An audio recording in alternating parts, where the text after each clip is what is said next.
started. Good evening, everybody. I'm gonna call the meeting to order, 6:01. We have our minute reader here and we'll do our very best to be on time.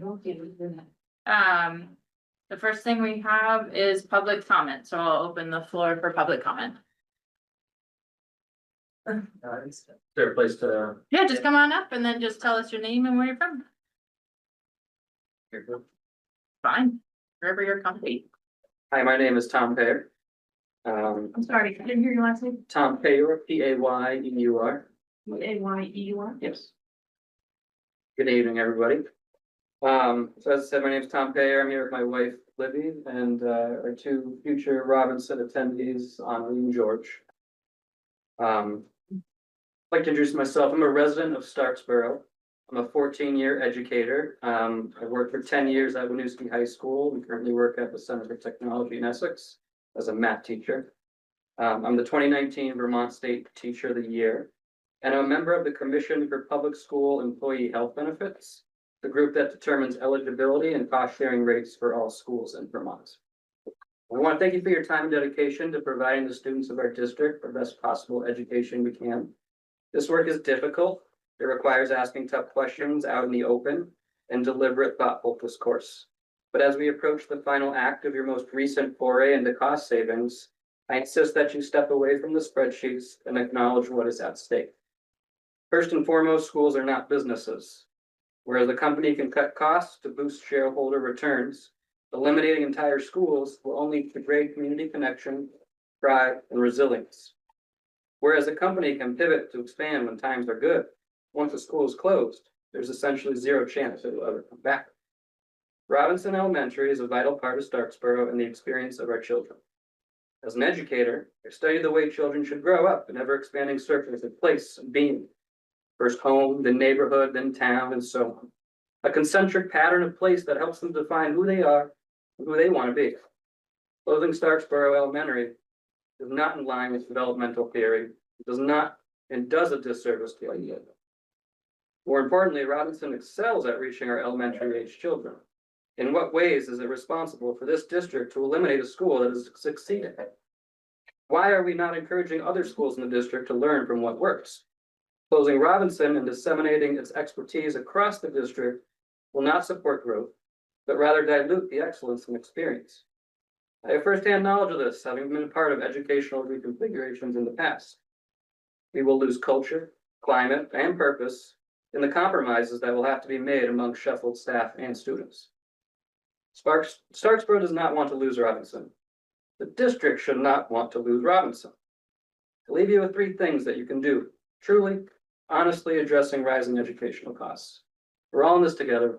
These issues are beyond local control. They're state level thing. So number one, you can advocate for systemic healthcare reform, one of the major cost drivers of education. Encourage your legislators and VSBA members on the Health Benefits Commission to push for reference-based pricing, prescription drug pricing reform, collaboration with Centers for Excellence, and stronger oversight of hospital budgets. Educational staff and their health needs are not the problem. Number two, advocate for the state to take burdens off of the educational system. The AOE should not be setting up more compliance measures in the form of their statewide graduation requirements, especially as costs are rising. Already, schools provide resources that historically have been covered by other health and human service agencies. These cost too much money, forcing us to hire non-student facing positions and exacerbate administrative load. Number three, advocate for an educational system that is strictly funded by an income tax. All fiscal problems are best addressed in a balanced approach. Costs should be cut, but revenue should be increased. Currently, the wealthy of us do not pay our fair share, balk at the idea that they benefit from a well-educated society. It is time this district makes it known that we, all of us, stand for the public good, supported equitably by all.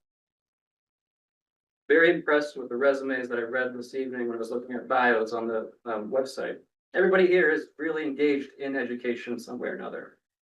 Please stay engaged with the education that our students have, and please consider leaving Starksboro Elementary Robinson as is. Thank you. Thank you.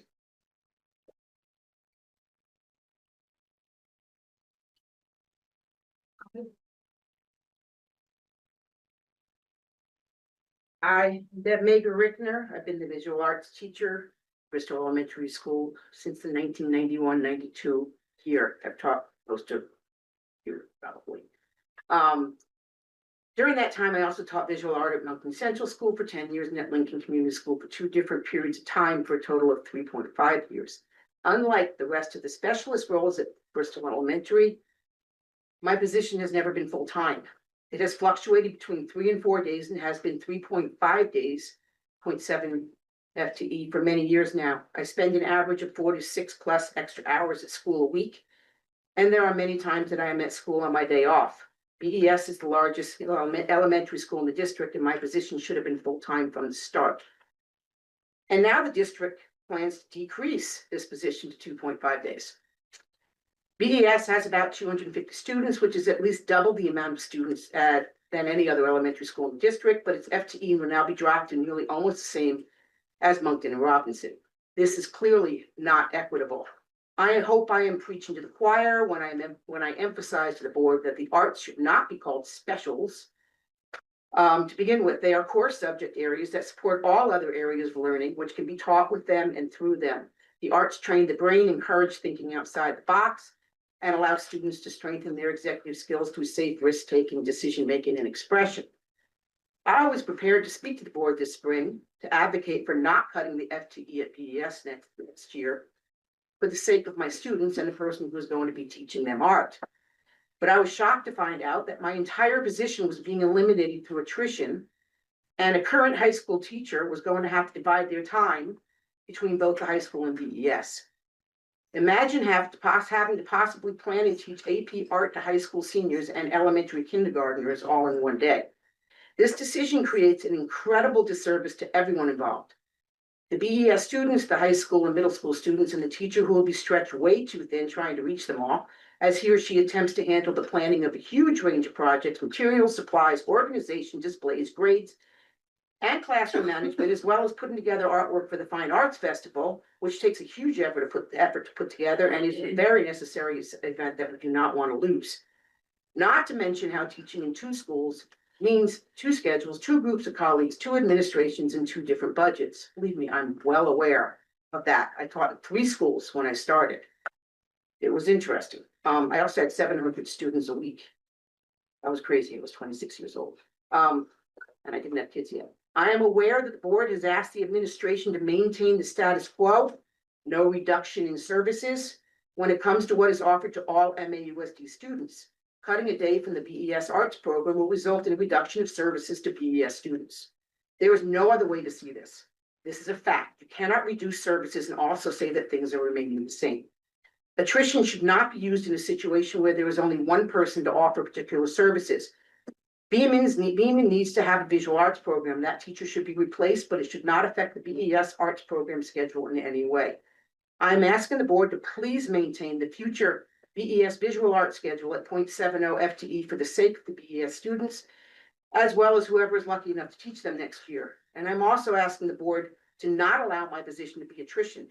BES deserves to have a dedicated visual arts teacher who can become a valuable and productive member of the school community.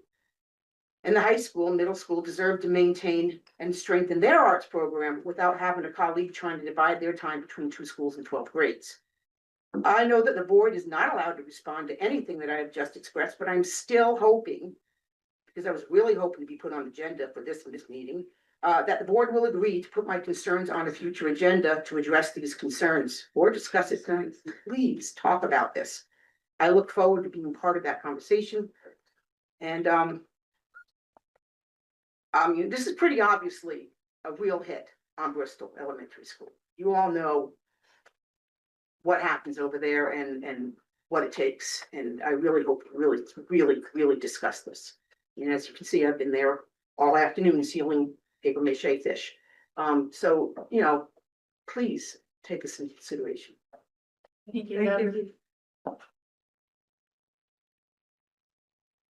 Yeah, Nancy. Thanks. I'm Nancy Cornell, and I wanted to talk with you tonight to provide a little context related to the work you're doing around exploring options for education delivery. And I wanted to start by a little bit of history. I was the associate superintendent here for 16 years. Before that, I was what was I? I was working at UVM helping to train student teachers, and I was also a high school English teacher. And when I left my work as associate superintendent, I became a member of the Starksboro School Board.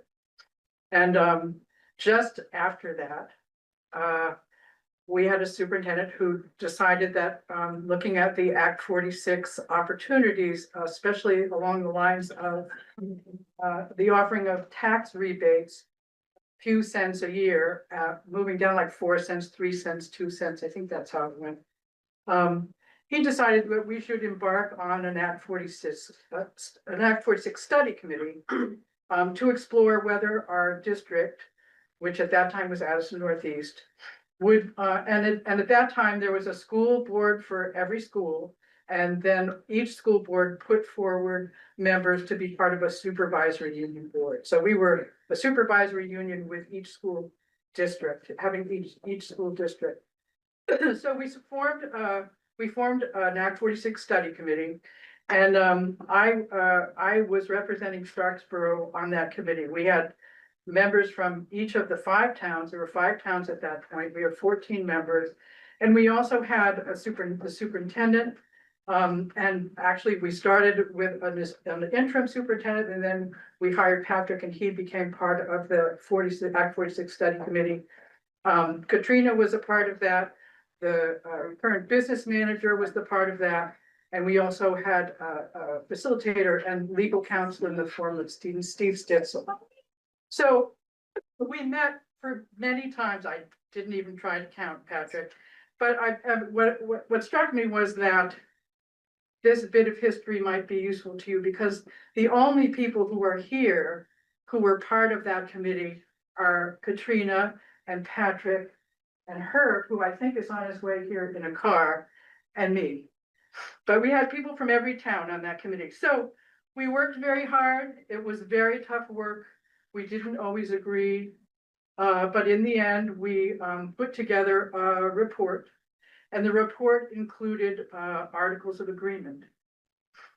Now, those articles of agreement are called that for a reason. They weren't articles of suggestion. They weren't articles of pretty good ideas that we'll explore and maybe implement later. They were articles of agreement, and the idea behind them was we were going to pitch this to people in the 5 towns to see if they would be willing to give up their individual school boards and become the consolidated district that we are today. And we all knew that would be a tricky sell. And so we wrote articles of agreement, and some of the articles of agreement we knew were going to be very important to passing the article to form a consolidated district. And 2 of those articles I think you're quite familiar with, but I just wanted to read them to you tonight. One of them is the one on provision of closure. It's Article 14. It's on page 20 of the report. The new SD board shall not close any school conveyed to the new school district by a forming elementary district within the first 4 years of operation of the new school district.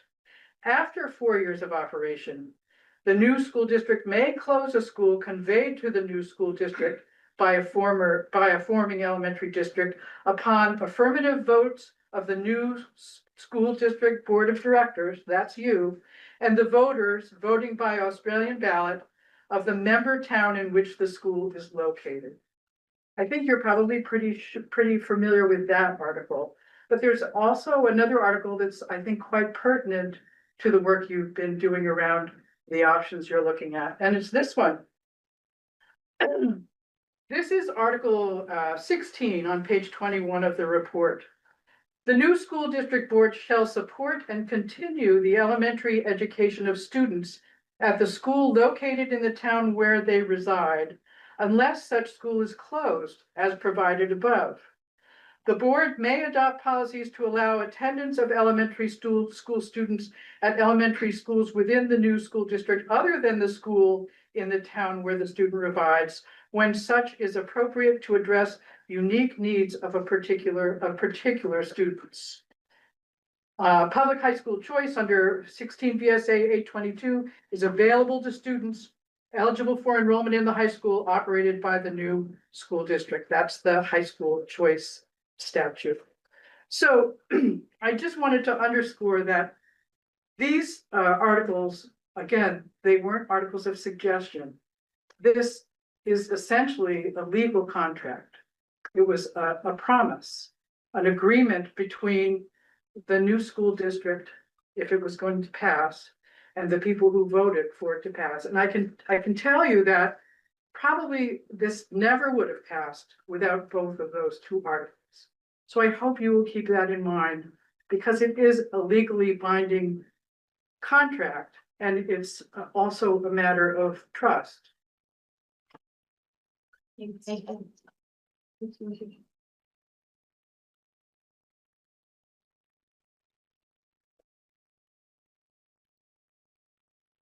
the hand up over to you. Yep, we have someone coming up from the audience. Okay, great. Thank you. Hi, I am Community Council's Executive Communicator. Benjamin Havey is our school board rep, but he cannot make it tonight due to rehearsal for the spring musical. I just wanted to give a quick update about what our Need your name though, sorry. Lily Ryersbach, How do you spell your last name? RYERSBACH. R-Y-E-R-S-B-A-C. Thank you. We are currently doing stuff with voting registration. Sally came to the council and asked if there was any way to get youth involved with the process of voting when they turn 18, specifically targeting like juniors and seniors. So she proposed the idea of having like a club that could occur like when however much we think is needed based on how many people are turning 18.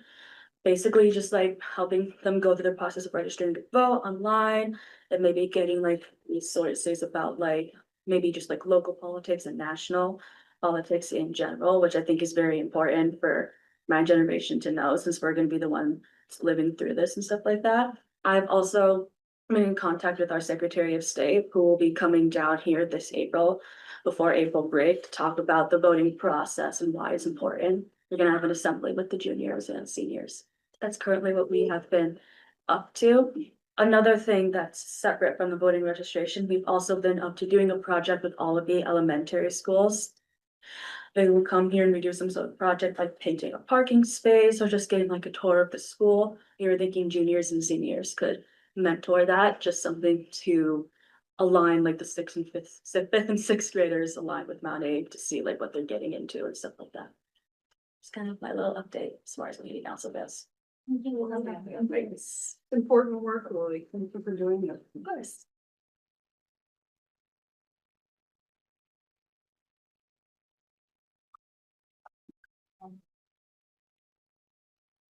Yeah. Corinne is online. Thank you. I'm Karen McCarthy. I'm a resident in Starksboro. I'm also on the select board.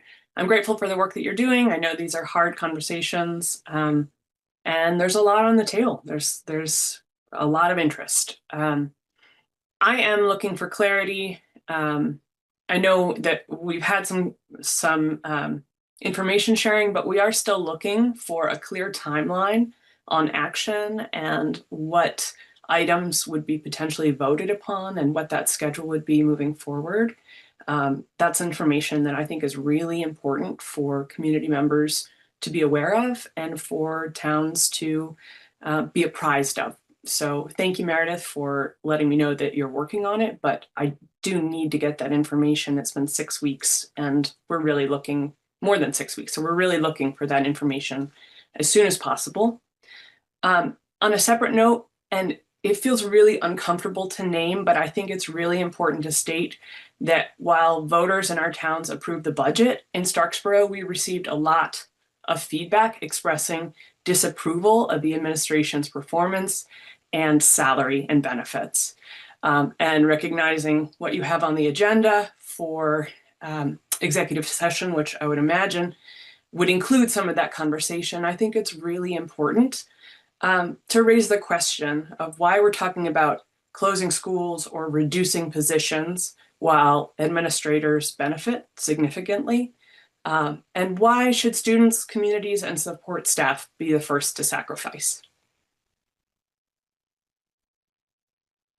Thank you. Thanks, Brian.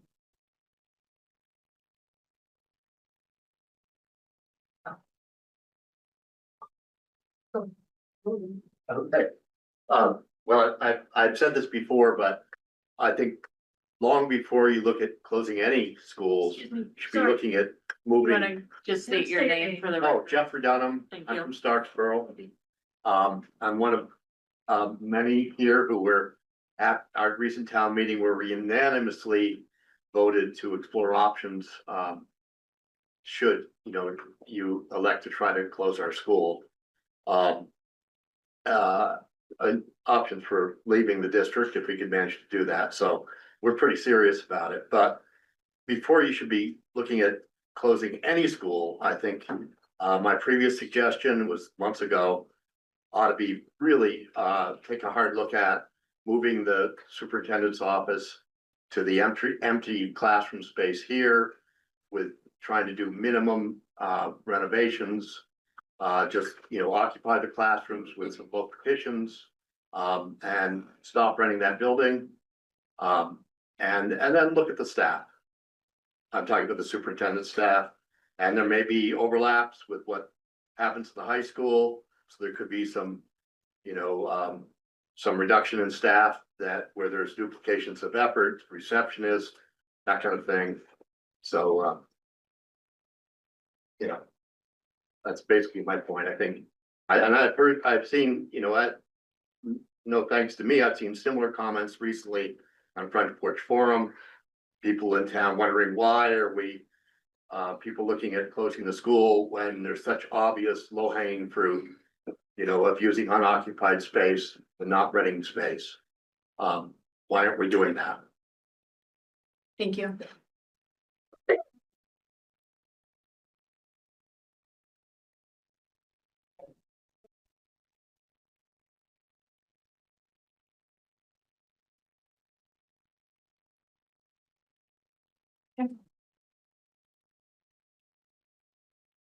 I'm here at Mausd. I lived in Starksboro for 49.5 years. And my three kids go to Robinson School, and now a second granddaughter going to Robinson School. The one who just spoke, if you'd have met her 10 years ago, you would not believe that she could do this. And I wrote a letter to the principal when she graduated at Robinson and told them that I felt that it was because it was a small school, because people knew each other in the community, because we all communicated so well, that she's turned into an outgoing, pretty well spoken, I'd say, young woman. I don't think this would have happened in any of the other schools. I think it's just the climate at Starksboro and Robinson School is a different kind of climate. It is a small school climate where everybody knows everybody. And that's good sometimes and not good sometimes, but it is more often good. Because you can speak up and be heard easily too. One of the things I don't understand is, and I may be wrong about this, I thought I heard by the rumor mill that New Haven doesn't mind if their schools being closed. And if that's true, and I leave that to you to find out, I don't know why we can't close a school in a community that's okay for the school to be closed and see what happens to the numbers and the budget and all of that, and how many kids go where, to which school. And then look at the situation and see if it makes a difference. Because this reminds me of the school consolidation thing that happened all those years ago. And it was supposed to reduce the budget and taxes were supposed to go down and everybody was gung ho about it. And I remember Dave Sharp, championing it. Of course, now I think he's learned his lesson and is no longer championing that. But we didn't see a reduction in cost. So why do we think that it's gonna be a reduction in cost when I guess later you're gonna hear from Truax and Collins again, but I was here for when they first gave their talk. And they said they were gonna have to put additions on some of the schools. So I don't really understand that. I don't understand how you think that's gonna reduce the cost when you have to do things like that. So that's it. Thank you. Just want to make a point of clarification. There has been no polling in New Haven as to whether or not they want the school closed. It's not been a question that's been posted to the residents of New Haven. It's the rumor. A lot of rumors going around in Starksboro. Any other public comment at this time? Yeah, come on up. My name's Dennis Casey. I've lived in Starkboro since 1978. I did not attend Robinson School, but my wife did, however, and my three daughters attended Robinson School. I have had three grandchildren who attended Robinson School. My daughters have done very well. My oldest granddaughter is now completing her freshman year at Tufts University. They just get one heck of an education there, and there's a lot of other folks. I have a lot of friends in Starksboro. Just about everybody knows everybody, and their kids have done exceptionally well there, and it would be a shame to deny other kids that opportunity. The other thing I'd like to say is that I'm chairman of the planning commission at Starksboro, and I've been chairman a long time, and I've been a member of the planning commission for a long time. And our planning revolves around that school. Everything has to do with that school. And if something were to happen to that school, I shudder to think what would happen to the town. And I would just like you folks to just keep that in mind. I know you've heard it all before, but I can't stress that enough. It will simply destroy our town if that school gets closed. Thank you. Thank you, Dennis. Thank you. Yep, come on up. Good evening, I'm Lisa, I live in Starksboro, I just came from parent teacher conferences. I have twins in kindergarten and I am just so proud of how far they have grown. From their first days until now. And recently, like just hearing from their teacher how impressed she is, and I can't imagine them going to a larger class with 30 students and not having time to read with their teacher every single day. My husband and I moved back to Addison County and to Starksboro in particular because of our school and the reputation that Starksboro Robinson has. And I think it would be detrimental to our community, Starksboro in particular, but as well as Addison County. Instead of closing our schools, I would really encourage you or love to hear ways we could be creative with how can we still keep this school open and draw people to our community. I know I would really welcome the opportunity for my children to have more outdoor class time, and Robinson has the space to provide that. It has a huge outdoor learning classroom already, and I just really wish and hope to hear how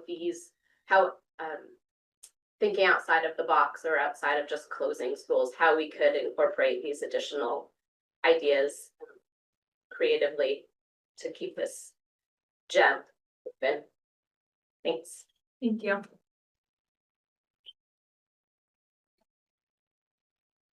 Yep, come on up. I don't know who's up first. Oh, sorry, go ahead. I'm Lisa Dodon, I'm also in Starksboro, I echo a lot of what they say, I've been involved, my kids have gone, my grandkids are going.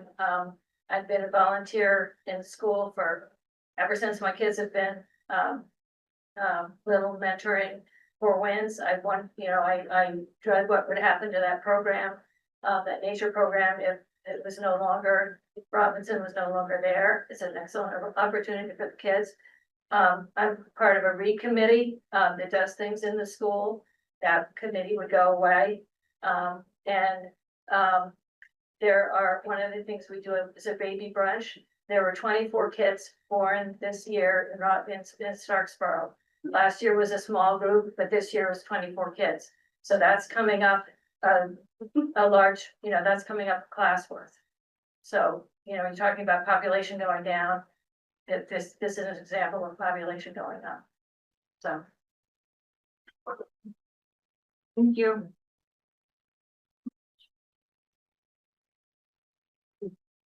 Good evening, everyone. My name is Elizabeth Payer. Already heard from my husband. I'm also an educator. I'm a middle school teacher at Virgins Middle School. I've been teaching for 7 years there. I've obviously, I want to first echo what I've already heard here. I think that Robinson is the heartbeat of Starksboro. It is the reason we're there. We moved from Chittenden County to Addison County and chose Starksboro in particular.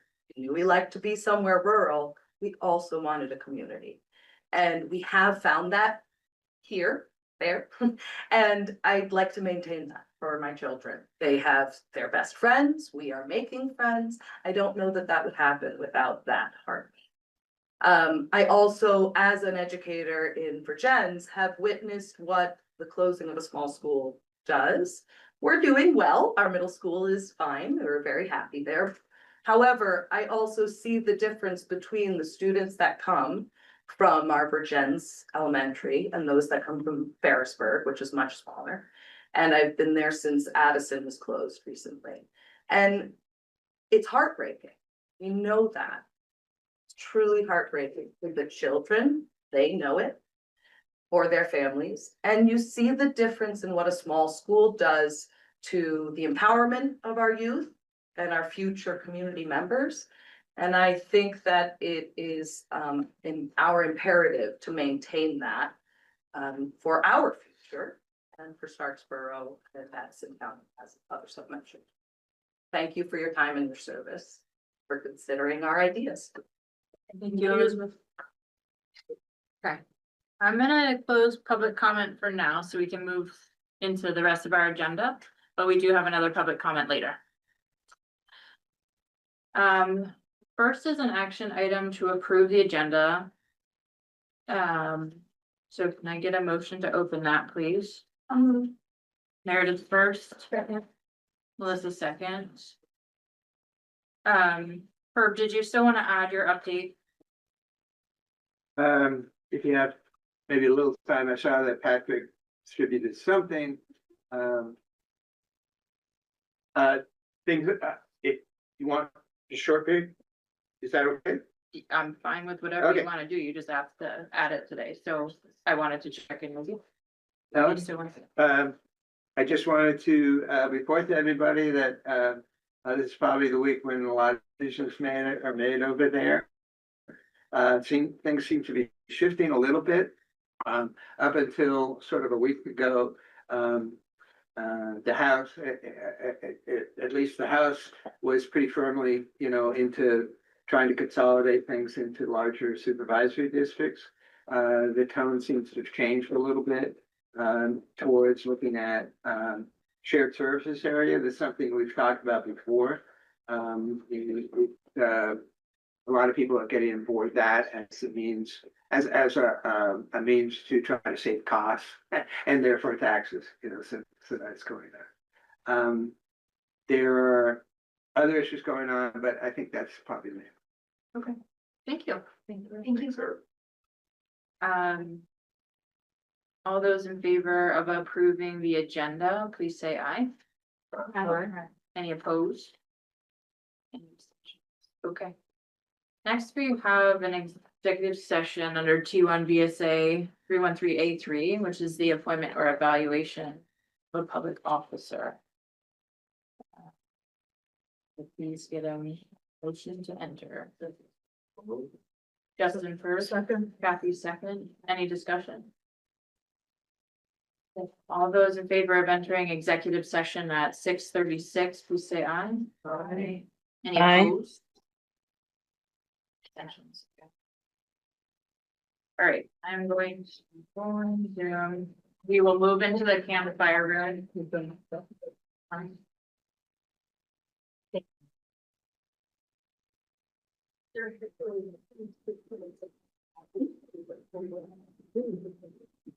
movie. Yep. Thanks for coming, people.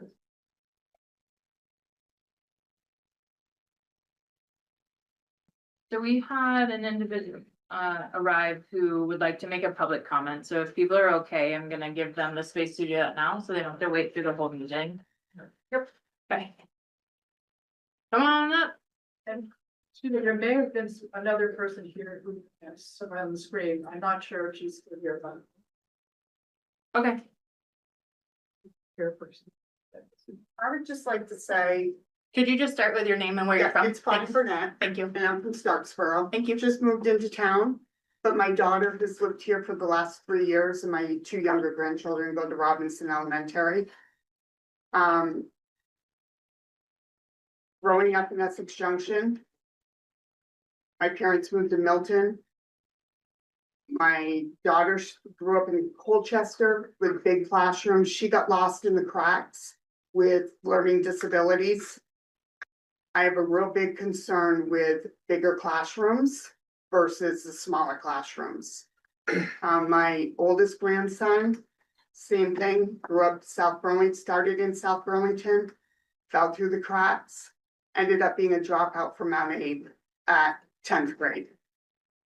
So I just am in 100% support of supporting the budget, but I think Robinson as a whole is a much better school than I've ever experienced. And I would really advocate to keep them open. Thank you. You're welcome.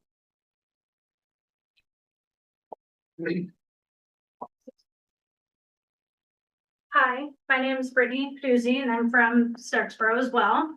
I obviously don't want Robinson to close at all.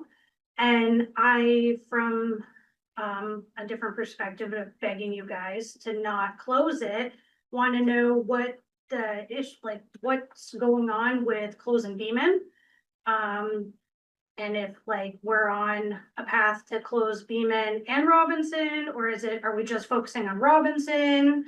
Cause I haven't really heard any discussion about that school and it seems like it would be wiser to close that school.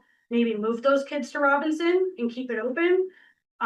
Maybe make like affordable housing out of the building in New Haven. I know Starksboro is trying to work on building neighborhoods and communities to up the population. That'll be worth keeping the school open. That's all gonna take time and I'm just worried we're not gonna do it in time. I mean, I know my kids are gonna age out of Robinson in the next 2 years. But I just can't justify with all the negative things I hear about Bristol Elementary School, having to send our kids there. And so it'd be a real shame if it closed. So that's more, what I'm wondering is what other avenues are actually being explored other than the school closing? Cause I haven't heard anything else. So that's my question. Thanks, Brittany. Thank you. All right, we're gonna move down to the consent agenda. Can I get a motion to open, please? Kathy first. Second. Melissa second. Any questions in the consent agenda? My typical question, can you just name the position for the resignation, please? Is what Sure, so we have a literacy interventionist, so part-time literacy interventionist. That person, Ellis West, is also a part-time educational assistant. This is the professional portion of that contract. That's what requires board approval or board action for the resignation. Classroom teacher at Bristol is Collini, and then a classroom teacher at Mount Abe is a science classroom.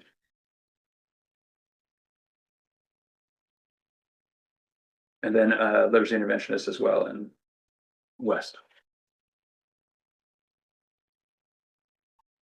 Any other questions?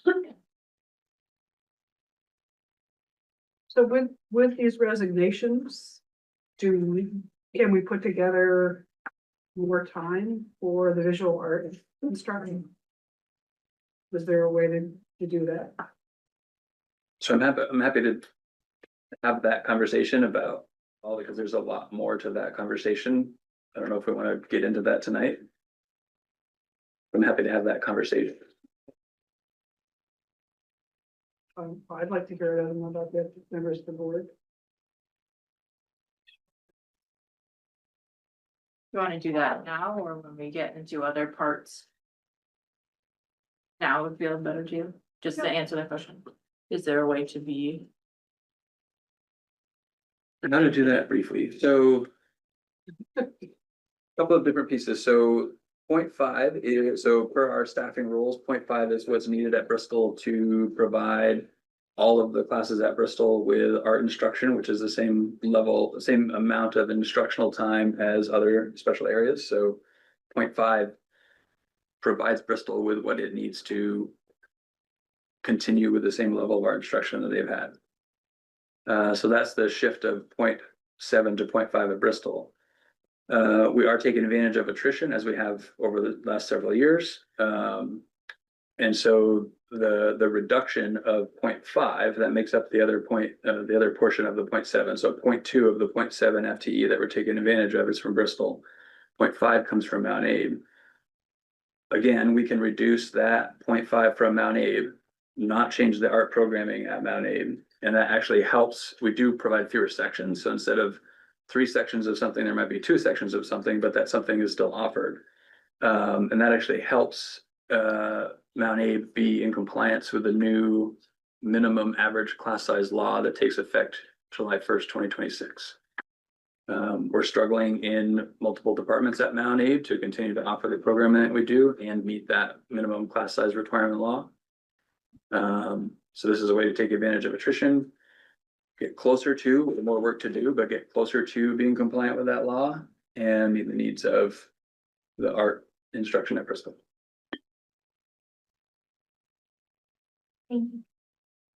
Similar story with some of the other departments that we're working through, looking at taking advantage of attrition to address the class size challenges. Because you might recall, we've not been riffing. We have been working really hard to maintain the programming that we offer, which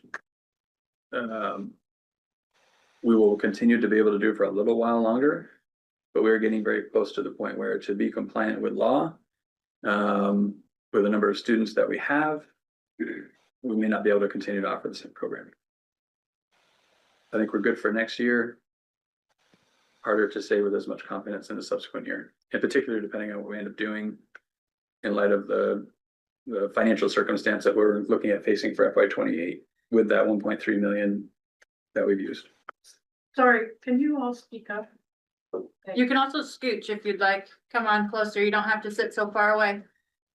Come on in. Oh, sorry, Go ahead, Barb.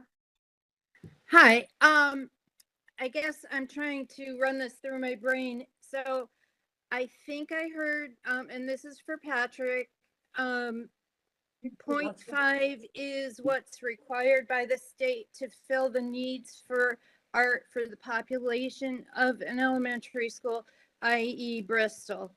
So therefore the rationale for the reduction of that 0.2%, is that correct? Am I hearing that correctly, Patrick? Not entirely. We're in okay shape from a class size law requirement at elementary schools and the middle school. It's really the high school where that's getting more complicated because of the breadth of programming that we're able to offer. At Bristol, it is that for the number of classrooms they have and the length of art blocks, and to ensure that the required planning time is accounted for, what they need is 0.5 FTE, not 0.7 FTE. So that's where taking advantage of the attrition enables us to sort of right size that staffing there. The 0.5 comes from Mount Aid, which is working to address their staffing levels relative to the number of sections we offer, which is driven to some extent by that minimum class size average law. Okay, will Bristol be significantly or like 0.2 less students next year? Is that why you're looking at it? Or have you been in your mind, I'm just gonna call it overstaffing the art program? Correct. We have made choices in recent years not to riff and instead take advantage of attrition. There hasn't been attrition to take advantage of. There is now, and so we are. Okay, and I know, I'm not trying to tell you what your job is, so I know that you have the directive to do what you need to do, under policy and governance, but, I wonder if, I feel like I heard the art teacher saying that the way the program is being run right now, there wasn't enough time to do what was needed to do. So there's that question in my mind. So just wanted to put that out there. Thank you for listening. Yeah, I thought the same thing, Barb. I guess my follow-up question, Patrick, I want to make sure I heard you correctly. So you mentioned in the middle school, high school with that 0.5 splitting time between Bristol here, that while we wouldn't reduce the offering, we reduce the number of times we're offering it, right? So Potentially. isn't that a takeaway then to the students if they have one less offer, right, to fit it into their schedule? It creates complications for scheduling, yes. Feels like a takeaway then of all. So I feel like that's I don't know, right? Yeah, and just to clarify, so when we were in budget conversations, our conversation was we're not going to riff. And we should continue to take advantage of attrition when opportunities present, as we have for the last 8 years and have reduced 43 positions in that way. And had we not, we'd have $4.3 million-ish more that we're working through. Like, so this is not a new strategy. It's a continuation of a strategy that we've been doing for a long time, pretty successfully. So I just want to bring that into the room. And from my perspective, this is an example of a hard choice that had to be made and is the type of hard choice that's gonna continue to be made unless we do something radically different. Yeah, I guess, it's kind of laying out the bigger picture of art versus other specials as a 0.5. Like, I don't feel like there's as much work outside of gym class to do. And in terms of like the art festival and finishing up projects that students are working on and presenting and hanging in hallways. Like, I do feel like art has more outside of the classroom time than maybe the other specials, but so does each school have a 0.5, right? And No, it's really But driven each of by the how many elements- classrooms. So our staffing roles try to recognize how many classrooms. And that means how many sections of art are being taught by that person and how much time is needed, which equates to how many FTEs are needed to be able to ensure that all schools are able to deliver their 40-minute art lessons to every class in that school. So schools with more classes need more art teacher time to deliver instruction to more classes. And so it's really geared around how many classes a school has. so it's not necessarily, we're trying to employ an art teacher full-time, have all our art teachers be full-time teachers.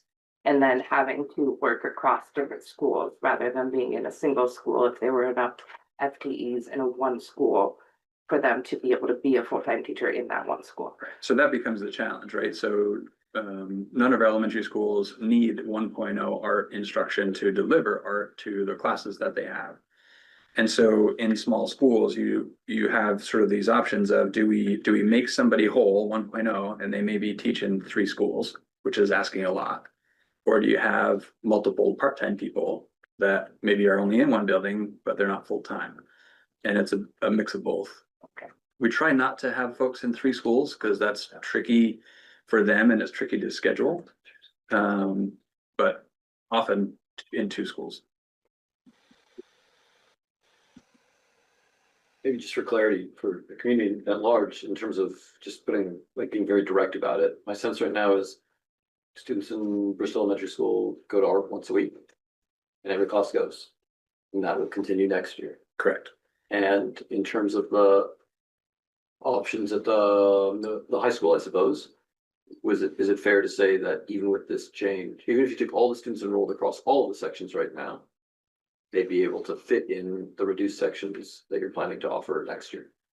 And we would probably have to do that anyway to move toward the class size law. Exactly. But in terms of like the scheduling aside, which is a challenge, but on some level, if you have, third empty classes, at some point they need to be moved together.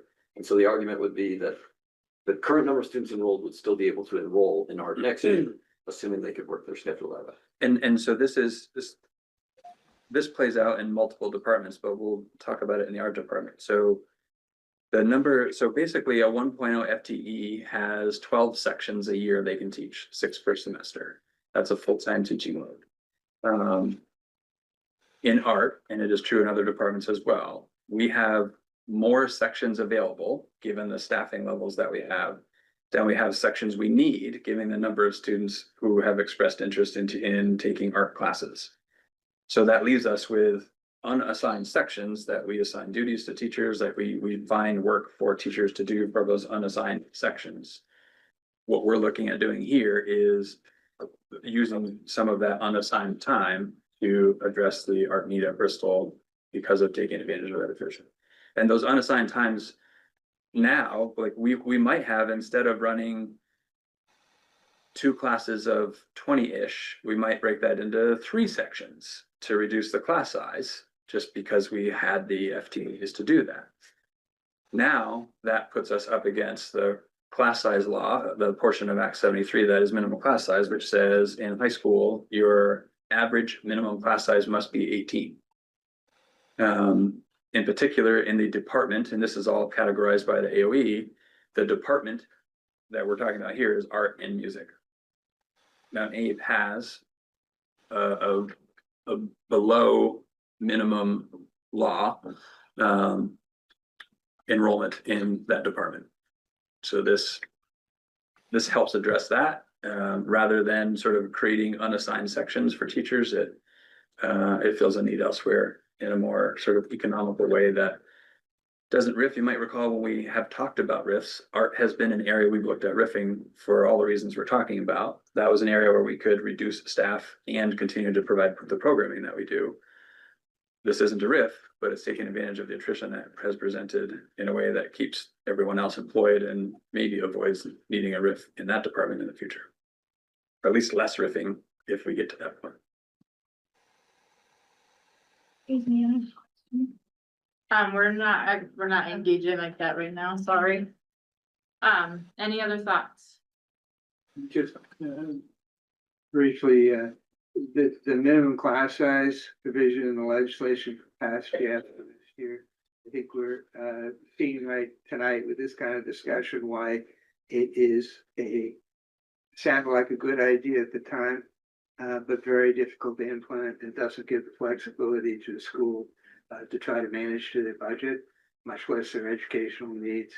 I can't imagine you might have approached it in a different way if you didn't have to, focus on those rigid rules. You're gonna fix Another that for reason, us, right? that was just another reason why I voted against that law, but it's a shame. I think they're gonna make some amendments, but I don't think it's gonna be on this.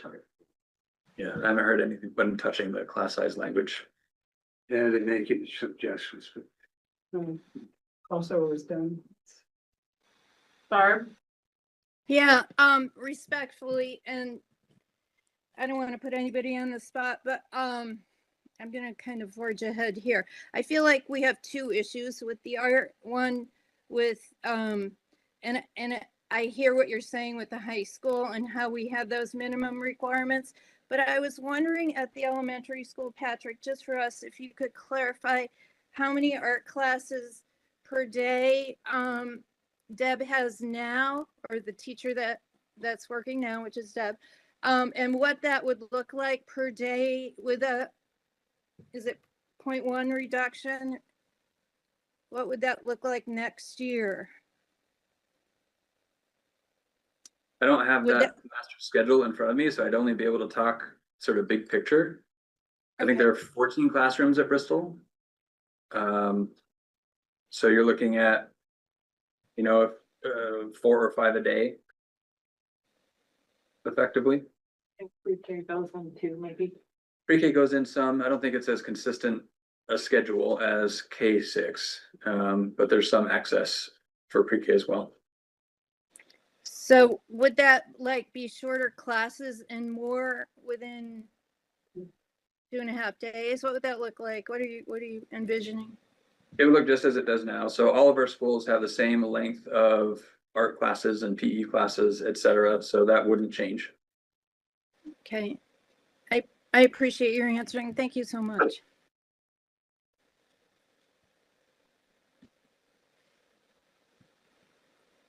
All those in favor of approving the consent agenda, please say aye. Aye. Any opposed? Any abstentions? Okay, we're gonna move down then to executive limitations monitoring. The first is the financial update. Just let me jump in, okay. Yeah, go ahead. Where's my friend? All right, couple of questions, Floyd. So we understand under general administration, 2,300. There was a note here in the summary that says an additional 159 and 159,000, excuse me, in unanticipated health equity funding was received separate from regular funding payments. So we're explaining an expense. Just help me understand that. It didn't make a lot of sense and I didn't understand why it was unanticipated. As we switched out of health equity, the state has negotiated that. Okay. So that unanticipated, we didn't anticipate a refund coming. So it was a refund back to us for health Correct. equity. For the funding that we had previously set in for the 8%. Correct. Okay. And then my other question was looking between January's financial report and February's. And I know this changes, but it was a big change, so I'm asking for some explanation. So the projected year-end fund balance in January was just over $1 million, and now in February, it's just under 250,000. So it's about a $750,000 change. So can you just speak to what? Sure. Some of those items are, Now encumbered. to oversimplify. We're coming into that period where we need to put purchase orders, encumber money. And we're not entirely sure whether it will be fiscal year 26, 27 if the project was done.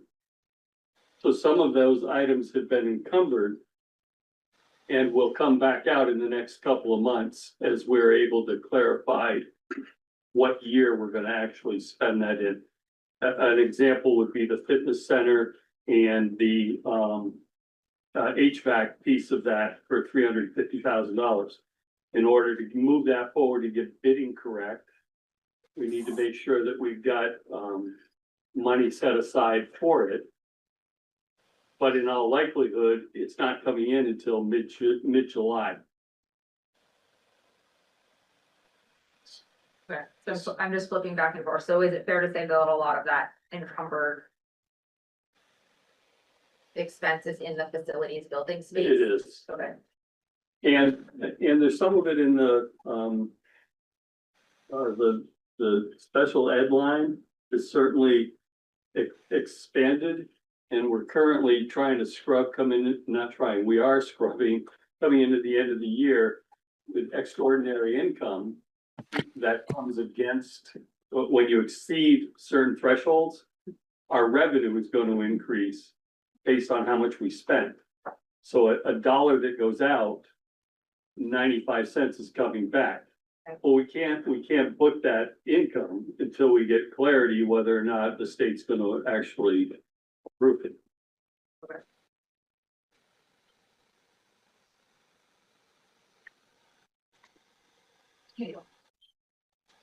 Any other thoughts? Okay, we'll move down then to the superintendent's report. Any thoughts, questions, or concerns about that?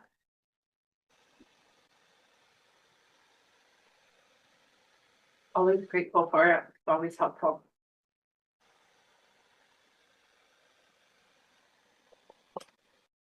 Any other thoughts? Okay, move us down then to an action item to accept monitoring report 2.7 compensation and benefits. Can I get a motion to open, please? So moved. Kathy first, Second. Justin second, discussion, please. Pretty clear cut. Patrick, you didn't see anything that was glaring to you, obviously, and the auditor's report was spot on, so. Yep.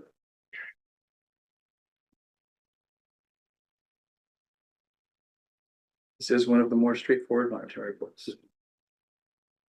Okay, Gotta have some. That's good. I appreciate every one of them. based upon the information provided, does the board find that the superintendent's interpretation is reasonable, yes or no? Yes. And does the data demonstrate accomplishment of this interpretation, yes or no? Yes. Yes. Any other comments? Okay. All those in favor of accepting monitoring report 2.7, please say aye. Aye. Any opposed? Any abstentions? Okay. We'll move down then to the action item to accept monitoring report 2.8, communication and support to the board. Can I get a motion to open, please? Meredith first. Second. Melissa second. Discussion, please.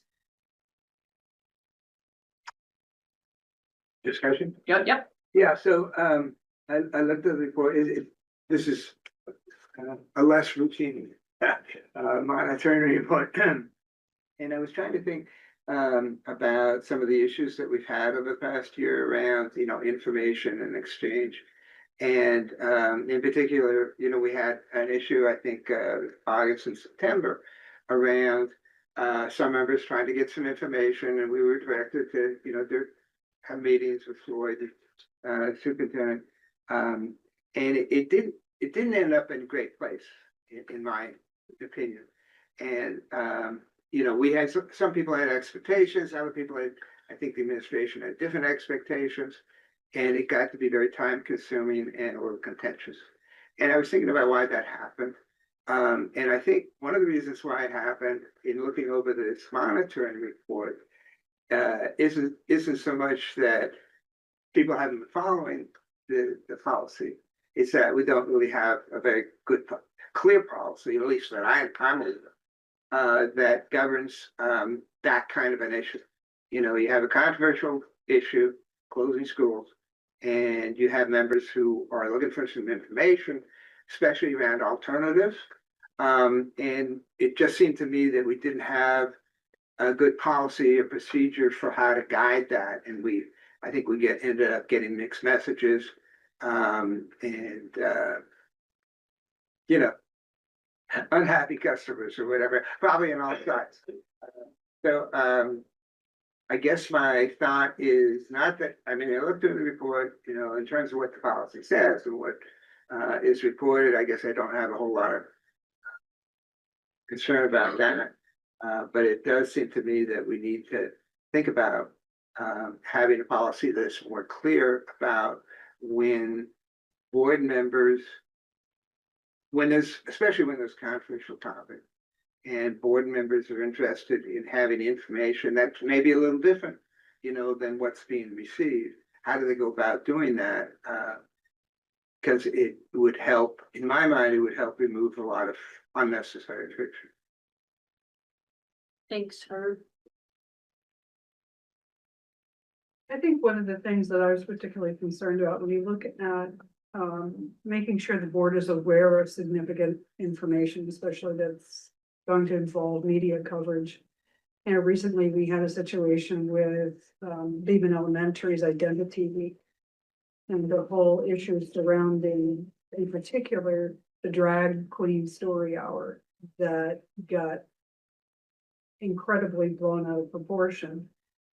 But I think that it could have been contained a little bit better, especially when the superintendent and the principal were invited to the select board, because the select board had received threats as well, and we're already in working with the state police and the sheriff's office, but then the superintendent's office basically sends an email and says, we don't need to be there, we've talked with the Bristol police, and, you know, everything's okay, but it left the select board feeling blatantly disregarded for their roles of responsibility and duties to keep their community safe and to protect not just the community. And we've got to realize that these students are not just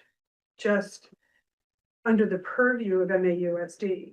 These students are also part of the community. Their parents are part of the community.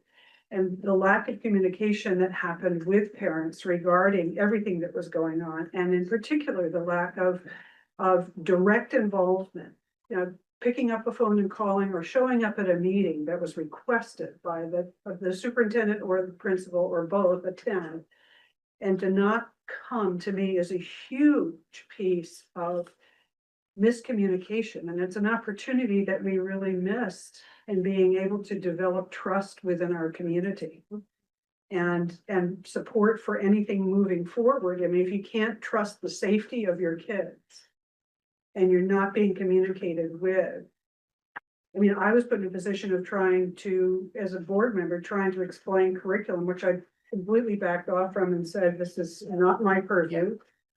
And the select board essentially did the same thing in their meeting at the very opening, saying it's not our purview to look at what they decide to do at Beaman, but it is our responsibility as a community to protect all of our citizens and all of our property owners. And I don't think that happened. And, you know, to look at this and say that, you know, that yeah, we can report compliance when there was a huge issue here that was totally safety related, and that we didn't communicate it appropriately.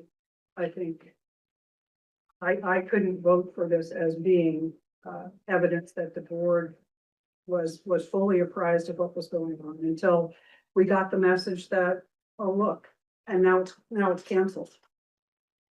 I was gonna say, I remember it was in our superintendent's reports, and I feel like maybe a month before maybe it might have been when the PTO was talking about it, we got emails about this.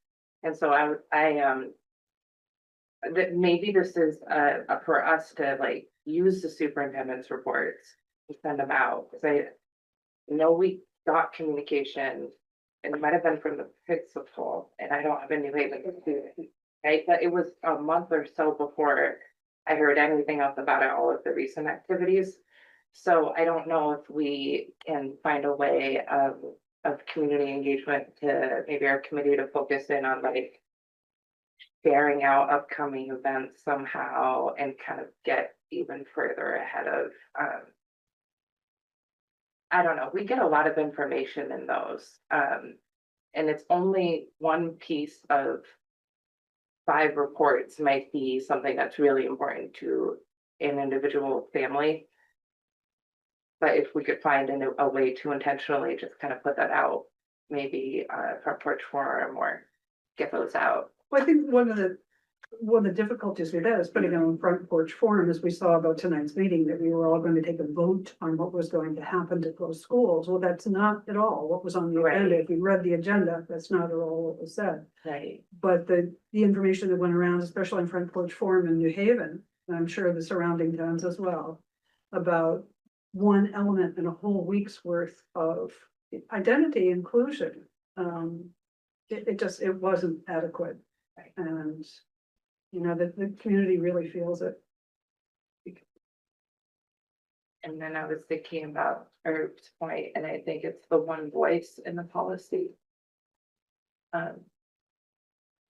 Like what we ended up doing was we had the questions, we could all come up with our questions, and then we kind of decided as a group. So is that the part that you're saying is challenging is, cause we went through the list and then we said, you know, thumbs, like who wants this answered, who wants this answered, and then just had a majority as we went through the things, because the list of things that we could ask of our superintendent could be, you know, extensive. And so then we went as a group and kind of decided, is it as like, we did thumbs on the questions and went down through like, yes, we all want to hear this. And so there was a mix, but it was kind of a majority rules on each of the Right, information. yeah, and I thought that process really didn't get to the nub of what people were looking for.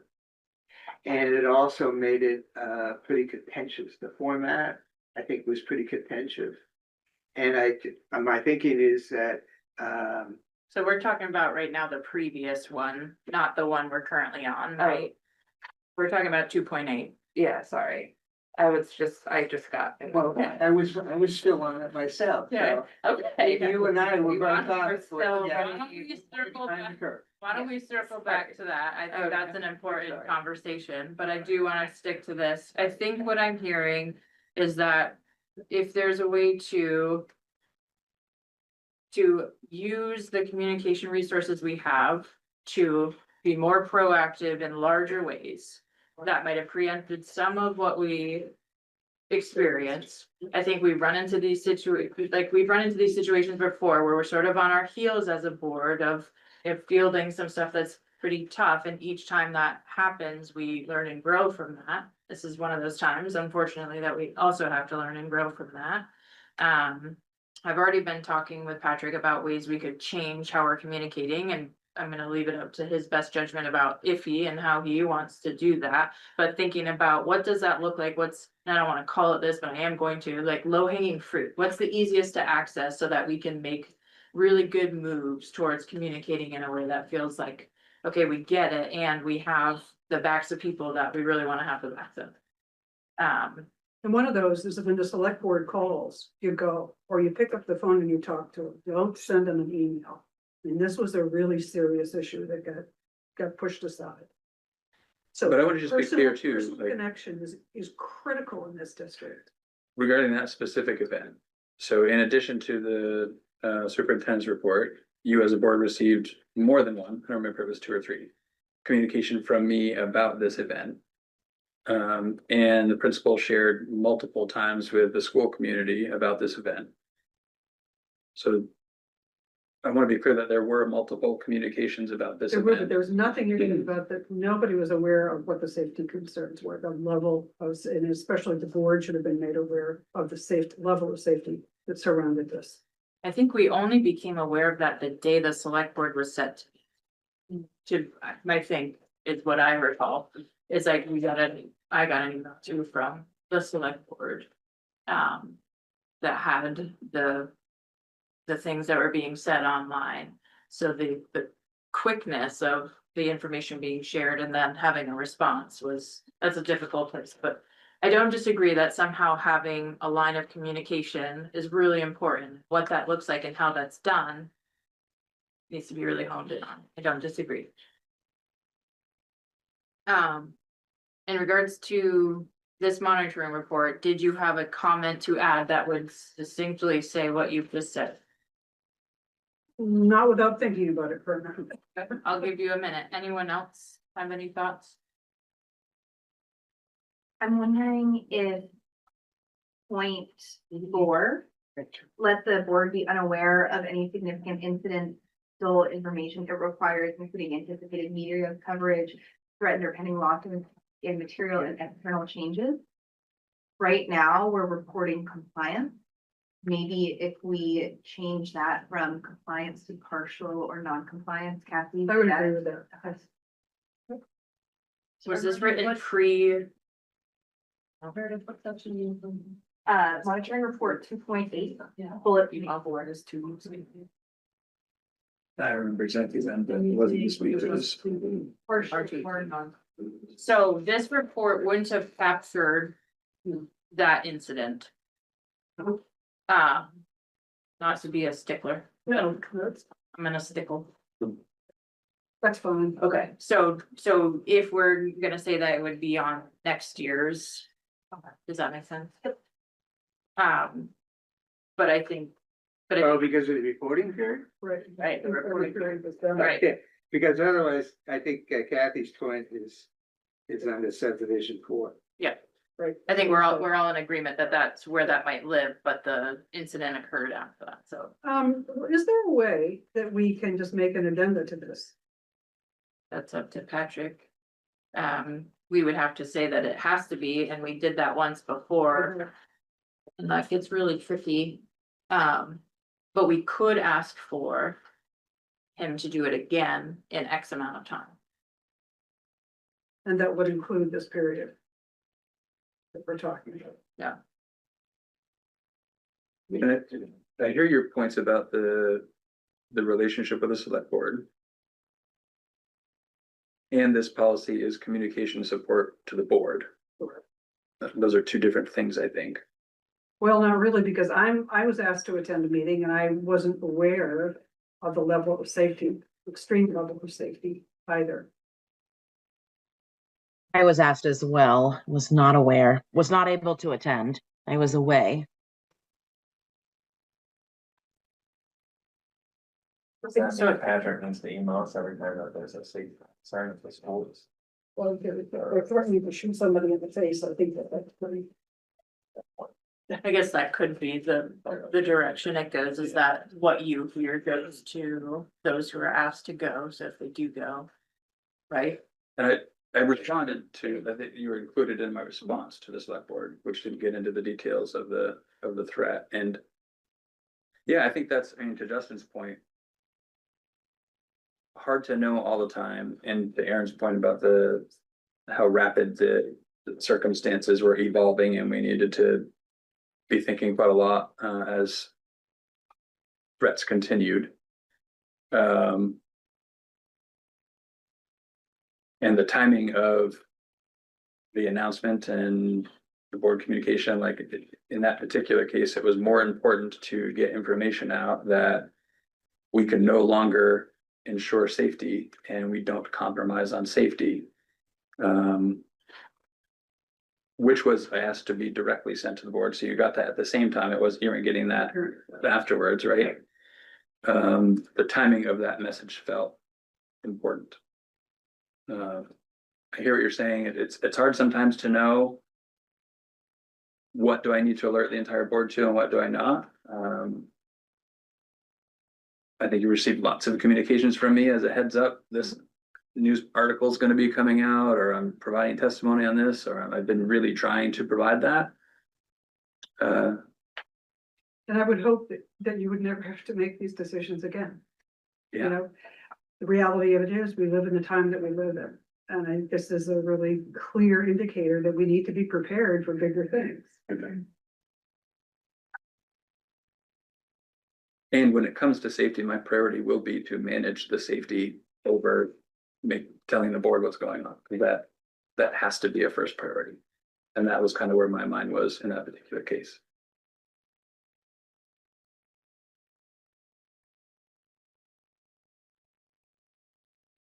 So if on number 4, we could do a partial compliance. And how do we follow up with this? I know we've had a hard time to follow up in the past. Well, I think instead of amending this report that he submitted without that, we would ask him to redo this report and you define the amount of time. Or that section of the report even. One month's time in our next board. Does that give you enough time, Patrick? Just another, Yeah, I guess, I mean, the evidence would be limited. well, and the piece for me is, so typically what comes with non-compliance is a report to become compliant. I think it's until we have some conversations about when does the board need to be notified and not, and that's hard because no two things are the same. Right.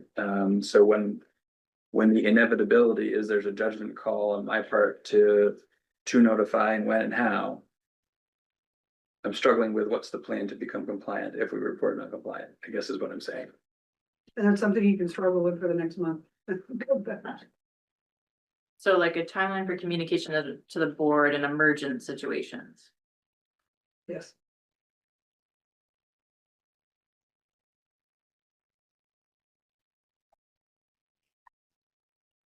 Kathy, can I ask you? What specifically was the information that you wanted to hear that you don't think was? I had no idea the level of safety.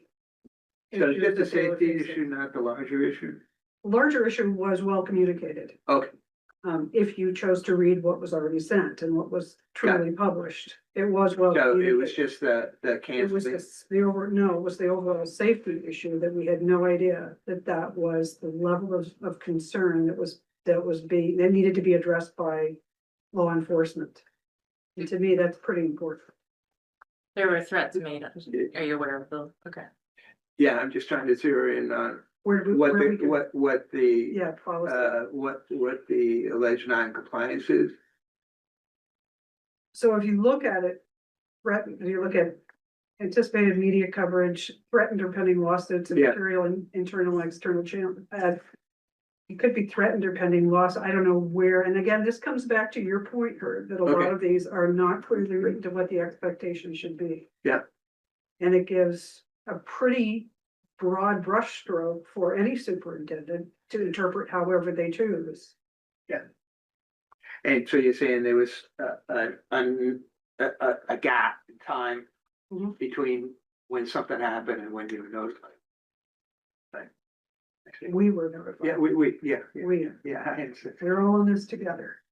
Okay, Or maybe just even more broadly, the top of page 3, the superintendent shall not permit the board to be uninformed or unsupported in its work. Mhm. To the extent that you feel that the burden as a board member fall on your shoulders to help explain to the select board or community members the context behind this decision, that was a really public event and also a very private one, right? In other words, Patrick has lots of access to the private part, and not all of that necessarily has to become public, and most of the time it doesn't, right?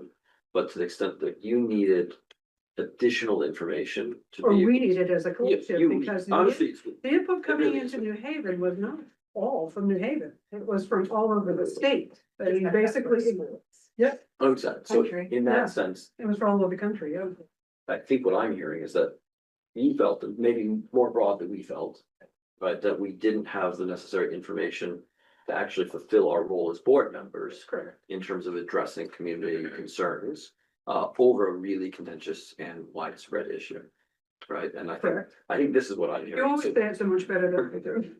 So just thinking about ways in which we can think about, especially for highly visible and highly charged situations, where that line is between what the board really needs to do the kind of community outreach and conversation that I think we all think, and I'm sure Patrick thinks we should be doing.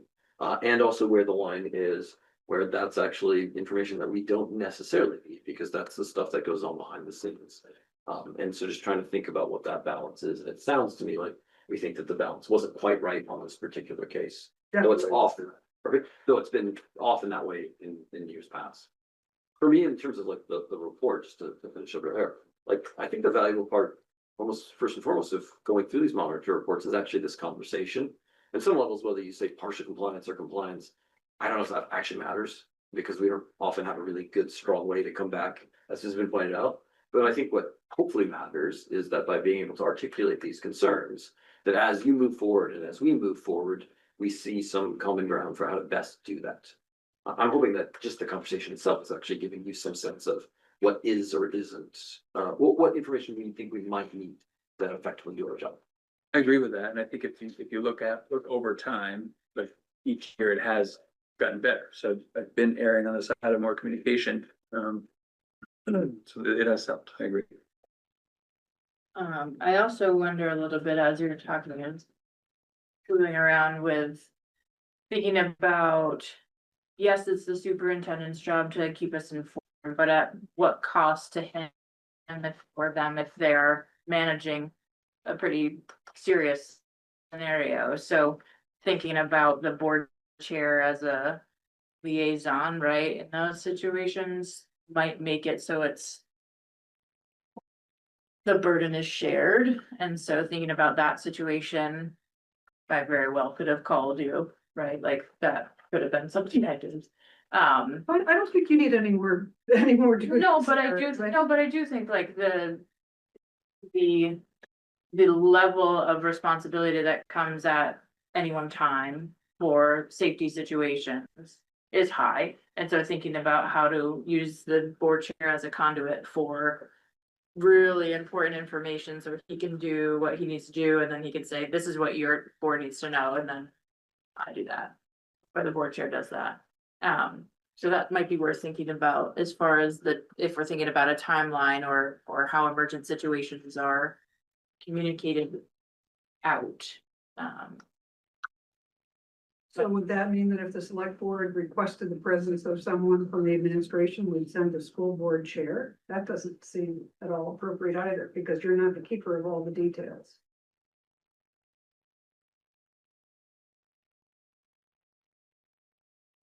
I think that's a really good question. So I guess we'll have to think about what that means. But I really want to get to this idea of, are we asking for a switch? Are we accepting this report and saying we'd also like to think about a plan for what it looks like going forward, so we don't come back to this situation? Mike's point, like the learning going forward feels more valuable sometimes, but also I don't want to misrepresent what anyone is asking us to think about. I would be more comfortable if it was not accepted and it was sent back and you included in it this situation, because I think a year from now, it may not even be an issue. But if a year from now, something else pops up along the same lines, we won't really have any documentation of what our protocols are gonna be. Who's responsible for what and what time.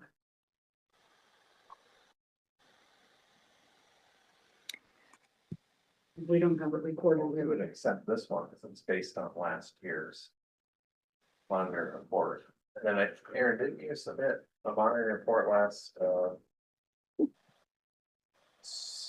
fall? Like we had a board meeting and then we submitted a board report that felt like we weren't compliant with something, like how we were operating. I forgot the terms, but you put it into the agenda and it was just on that one section. It actually Yes. wasn't all 4 points. Correct. So to Kathy's point, and we accept this because it was based on last year's monitor report. We can all agree to that. And then maybe Patrick, in a month, that would cover this incident, and he highlights on number 4. Where Just what the partial compliance or non-compliant, and then that would capture it like Aaron did back in the fall. Yeah. Think of that. Yeah, we could do that. I think I agree with Mike, these conversations are probably the most important, but at the same time, if we're gonna follow this policy governance thing that we've got to stick to, then documenting it as part of the process. To wait a year, we can forget about it, because so much else is probably gonna happen this year. I don't think that's the right approach. Could we also maybe learn more about what's allowed to be shared and what's not, right? And in what way it can be, so that we're not, or if it is something that we need to be aware it's confidential and being really clear about it, that it is, if you're sharing it, so that we know it's staying in a safe space, what we're hearing about. If we end up asking to hear more from you, then would legally be recommended to share with us. Well, like how many, yeah, I It's get, unlikely you'll get that in an email from me. right, that's what I was just gonna say, those would have to be exactly. Okay.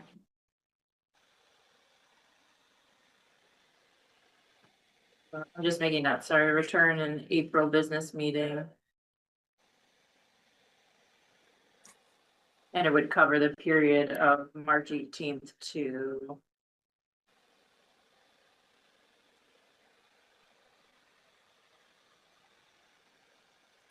for next business meeting. So it depends on what we do with the timeline. Yeah. True. Okay, so cover from March to April 14th. okay, I'm just gonna put that, and I'm gonna put an asterisk next to it in case anything changes. Okay.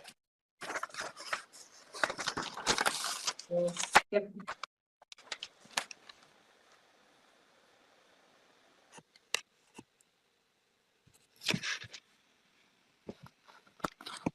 All right, based upon the information provided, does the board find that the superintendent's interpretation is reasonable? Yes or no? Yes. Does the data demonstrate accomplishment of this interpretation? Yes or no? Yes.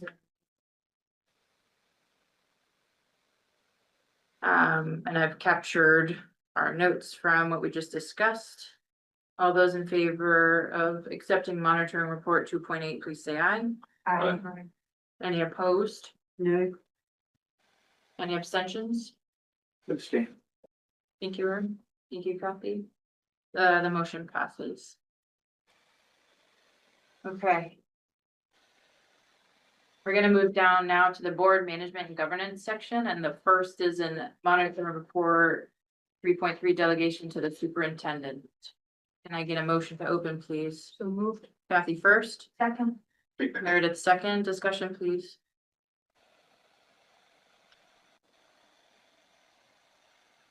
You want me to give a brief overview? If you feel so inclined. Yeah, well, this was fun. And the reason why I enjoyed it was I think it really goes to the heart. It was fun. I think it goes to the heart of how we try to govern ourselves. And it allowed me the opportunity to dig a little deeper into the policy governance model. And I sort of know some of these things, but it's sort of, rereading some of the stuff made it really clear, why we're doing what we're doing. And it's really focused on the board's job is policy. And it's policy in order to be responsive to our ownership in terms of the things that they feel is important. And the way that Carver and others have talked about this is that you develop policy to share your values, but also to be specific enough that you can guide that the administration who's responsible for means understands what it is that you expect of someone. It's even more important, and so it's really important that you be clear. Because if you're not clear, then you get flip the other side of that whole model, which is unless you say something in an executive limitation, the superintendent is really authorized to do, has no limitations on what they might do. And so that's why it struck me that it's really, really important to be very specific and about your policy. And that get down to me, talking about values, sure, and vision, but also specific goals and measurable objectives so that when we come to an monitoring report, you've laid out your policy, you've said what you expect, and you can, and the superintendent is able to judge, the administration is able to judge for themselves whether they've complied with the policy. I saw two areas where I think we need to do some work. One has to do with the ends policy. We talked a little bit about this already, I know. So I'll repeat a little bit, but getting to the policy governance model, this is where I think it falls short a little bit because we're not real clear about it really goes to the heart of what we're doing. It's student education, it's learning environment, what we expect. And now we have portrait of learner to sort of add on to those expectations. And yet we have a policy that was written on, it was written a long time ago, the basics of it. And it's, to my mind anyway, there's some dispute about this, but maybe. But it's not clear enough to give the superintendent guidance. I mean, I can't tell you how many people have come up to me over the past, 6 or minutes, whatever it was. And they really talk about, geez, they don't talk about education transformation. They talk about, how the students are doing in school. And some of them are really quite concerned whether they're have reason to or not, but they are really concerned about how good an education they're receiving at the school. That's what's really important. Yet we don't, in our policies, reflect that that's, I mean, it's important, but in a general sense, but we don't articulate what we expect and how we're gonna measure it. The other area, not surprisingly, has to do with when we started down the direction of thinking about closing schools last August. And it struck me, it took me a little while, but it struck me that one of the problems that we had in terms of discussing those matters is that we really hadn't, as a board, articulated policy around that. And we could, you could adopt a policy around, making those sorts of consequential changes that identified metrics in terms of performance, learning environment, what are the financial feasibility, what are the alternatives, are there reasonable alternatives to that, but we didn't do that. And in the absence of policy, the superintendent, sort of set us in motion back in August on a particular path. And that's, I think, been a lot of the source of our attention here. Because if we had talked about that sort of stuff in advance, I think we'd be in a better spot than we are. So that's that. I mean, my main point in terms of monitoring report 3.3 is that I think we are gonna work on the ends policy. And I think I'm hopeful, that we'll tackle those issues. But again, this is a monitoring report on our compliance, right? So I look at, the policy and it talks about, giving direction, expectations, being clear enough so that the superintendent knows what to do. And my conclusion is partial compliance. Nothing personal, but it's not it's just, I think, that's the way I see it. And I think we could do better, and I think I'm hopeful that we will. I just want to thank you. That was so insightful and thoughtful, and you've got the wheels spinning in my brain, and I just appreciate the work you put into this. Good, thank you. That's what I do, my wheels spin in my brain. For better or for worse. I agree with you as well. One thing I would take exception to though was on page 3, the second from the bottom report. By the way, Where's that again? page 3, the second bullet from the Second bottom, bullet. the ends policy is intended by its own terms to guide. And by the way, in reviewing the ends policy, only once in the ends policy is the word safe even mentioned. There's nothing about ensuring student safety in our ends policy. In the policy? Yeah, but that was my own thing. But the last, Yeah, no, that's. the last 2 sentences in the second bullet from the bottom, that says the superintendent's recommended outcomes in effect has established a district policy unapproved by the board, thereby superseding the creation of board policy. Yeah. The board's inability to establish policy on these important matters has resulted in much internal and external tension and acrimony. Right. I guess I would take exception to both of those sentences. I don't believe that the superintendent has established a district policy unapproved by the board. I think that we directed, before you came on the board, we directed the superintendent to look at specific items. And the board's inability to establish policy, we haven't set policy, it's not there, and we are still in the investigation piece. It's that the board's inability to establish policies on these important matters, it's not the board that has resulted in much internal and external tension and acrimony. I think it's individuals and individual behaviors and the misinformation that's been shared. I think that's the issue and not the board's inability, because we will set policy as we move forward. But just as you do in legislature, you gather hundreds of thousands of hours of testimony before you arrive at a policy or you arrive at a piece of legislation. That's what solons do. Well, in essence, that's what we're doing. It's not that we're ignoring any option to create a policy, and we do need to set policy. I agree with you on it. Yeah, but, so, I hear you, I understand that, but let's imagine that and we talked about this back in August. Trying to establish a process, that had metrics, that had accountability issues, that looked at finances, alternatives. Which is exactly what we're doing. Well, Exactly, it's not the answers that some may want, but we're a collective, and they're not always gonna be. I disagree with you, Karen. We've had I'm this happy. discussion before, and what I'm thinking is that when if the board had talked about under what situations should we close an elementary school?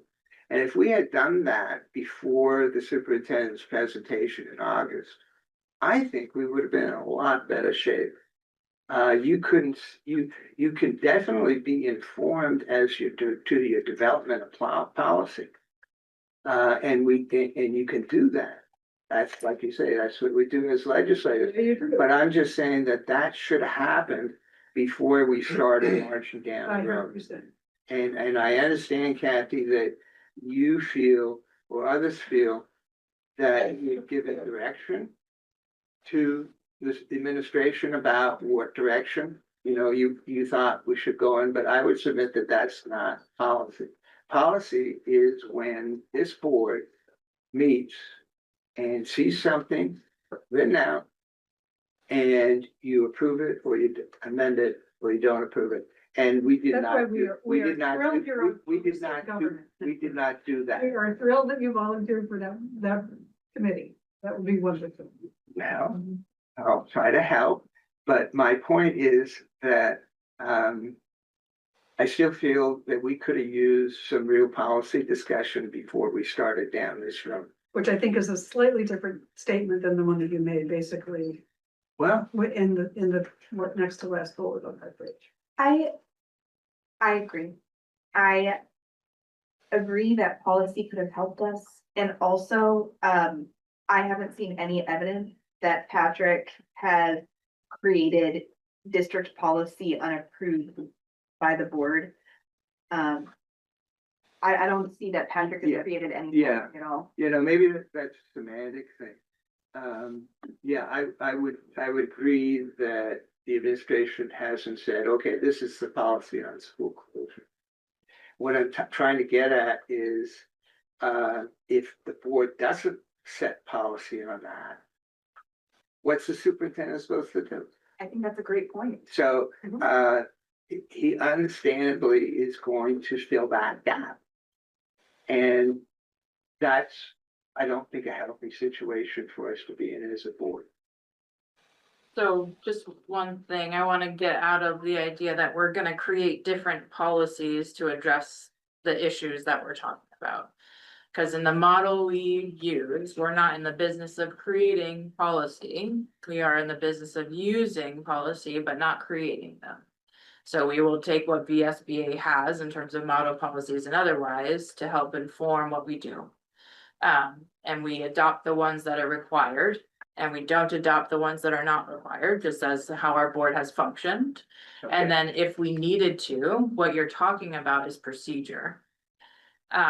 So what we've done as a board is created a procedure about how we direct the superintendent and the superintendent's office to help us gather information to then inform the work we do.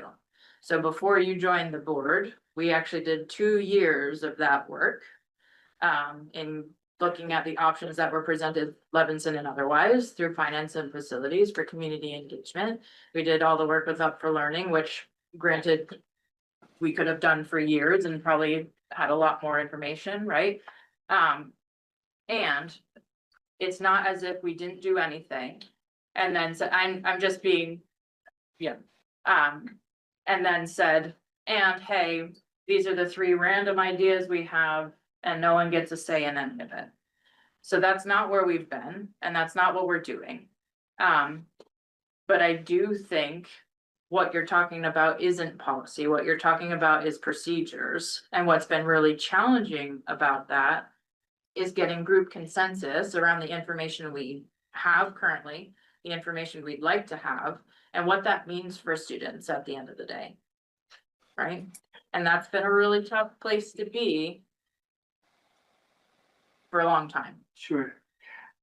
I appreciate that, and it's certainly helpful to have VSBA models to look at.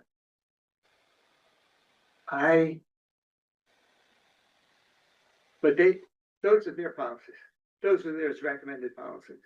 I don't think that, I think we, at times, are gonna be need for the board itself to think about its own policies. We're looking at our ownership community, and they bring things up to us. And if we're responsible to the ownership, I think we need to have that sort of back and forth so that when something comes up as major as closing the school, we have something that we can fall back on. It might not be a School Boards Association, standard policy, but it's really important to our communities. It's important to us.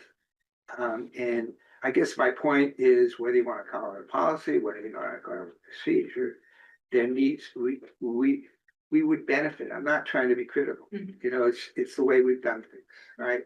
And I think we're looking at changing some of that, and that's why, that's what keeps me going. But I think we need to do that in order to avoid. It's been a tough 6 months. It's been a tough 6 months. And I'm trying to think of ways that we can change if we need to, in order to avoid that kind of tension, because we're still wrapped up in it. And I look at the timeline that we're going to talk about soon, and we're going to be wrapped up in it for a while. And it just seemed to me that we could have gotten a jump on that. I have a question.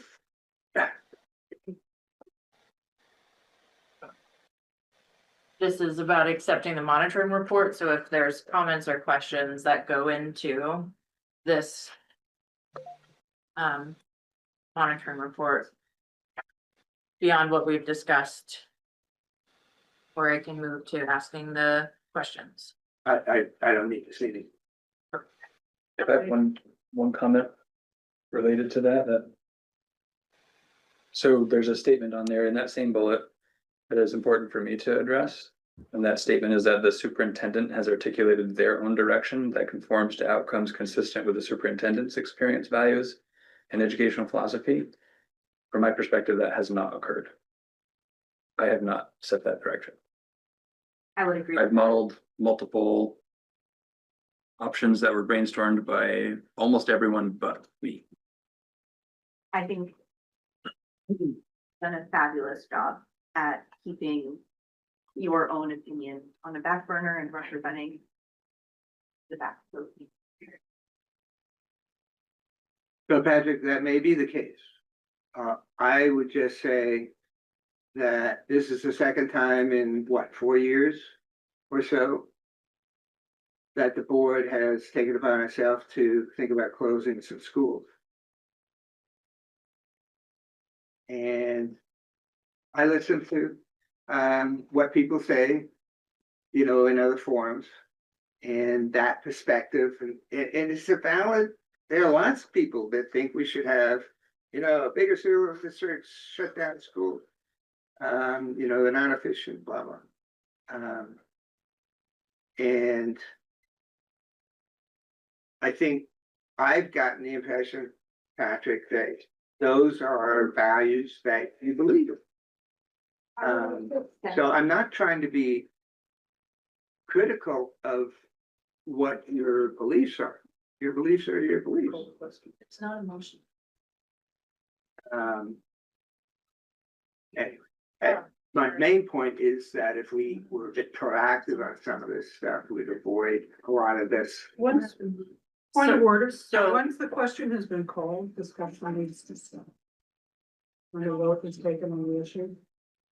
So I just wanted to capture though, because in order to get this response down, we needed to have all the comments that needed to be captured. So that's my only hesitation with calling the question immediately, because one of the things you said was on page 3, the second to last bullet, really you're asking him to amend the last two sentences. You don't agree with those, so I wanted to capture that. Correct. And then, Patrick, I was trying to find the line that you said, could you point me to it? It's right. It's in that same Oh, bullet, the just a same little, bullet. a phrase above, yeah. Okay, So by calling the question, and my understanding is that you call the question is to call to answer whether or not to pass or fail this report. And if we are failing, if we say no to passing this on, we can say why, you know, because we'd like those sentences stricken.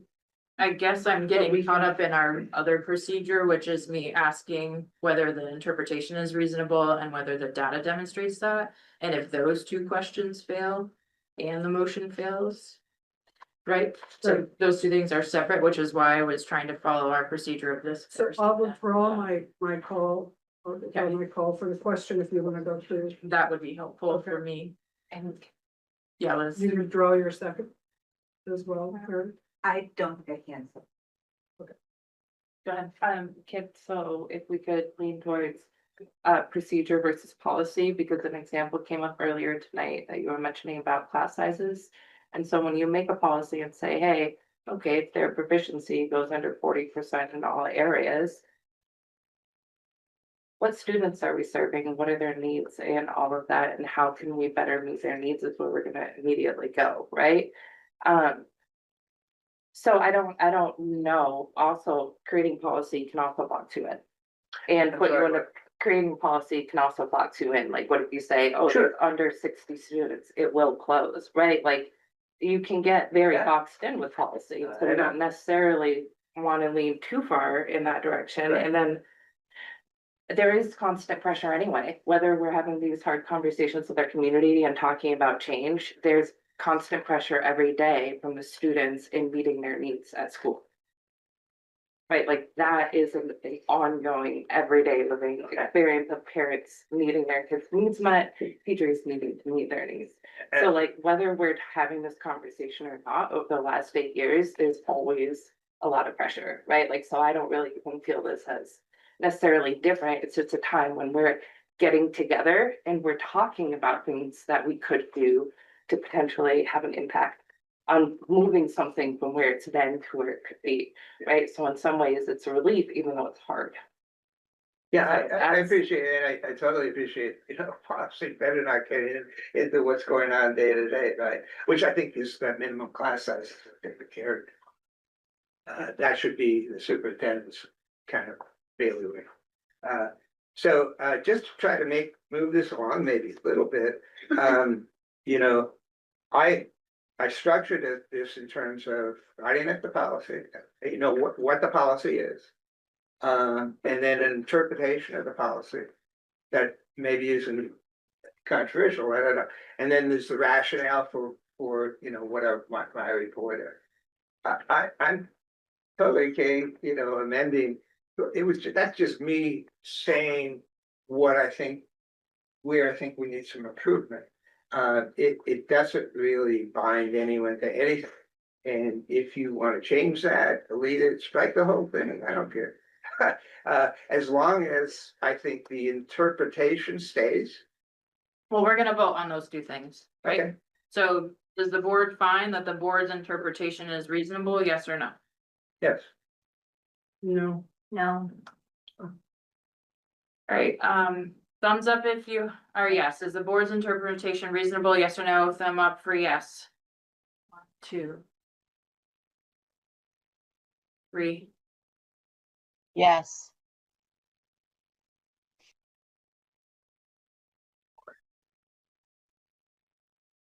Did Sarah say yes? Yeah. Okay. Yes. So 5, sorry. And Was it then Barb too? Barb said yes. Yes. So then 1, 2, 3, 4, 5 no's. I don't really have a lot to say. I really feel very strongly one way or the other right now. So right now it passes if you're abstaining. Sure. Does data demonstrate accomplishment of this interpretation, yes or no? No. No.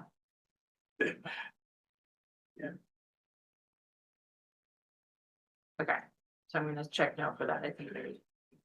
Okay, so I think what the board is asking will just be to amend the last 4 sentences that are on page 3, but I'll send it to you. That's fine. Okie dokie.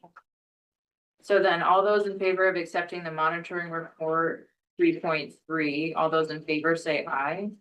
Aye. As amended or? Nope, No, just as is. presented. All opposed? What do All we do? opposed? With No. some of the language. No. that- This would be as is right now, not amended. So then it will go back to you, Herb, and you make Oh, a recommendation. and then I have to Then change. you change it. Oh, just okay, amend then I it. come back. Okay, now I can do that. Okay, so again, all those in favor of accepting monitoring report, please say aye. Aye. Okay. Any opposed? Nay. Yay. Nay. Okay. Any abstentions? Oh,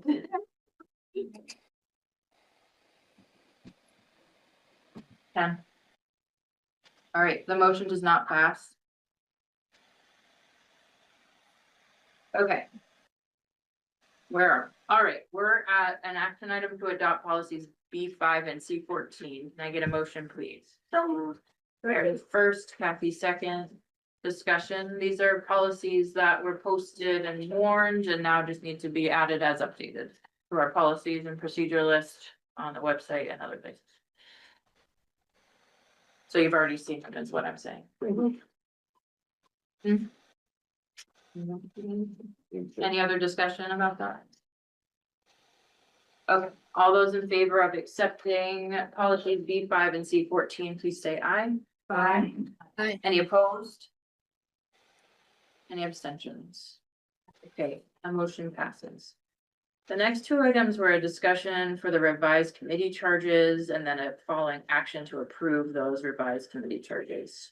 Are people feeling like they have the bandwidth to go through the committee charges tonight? No. No. I saw. Alright. Could we move that to the April meeting?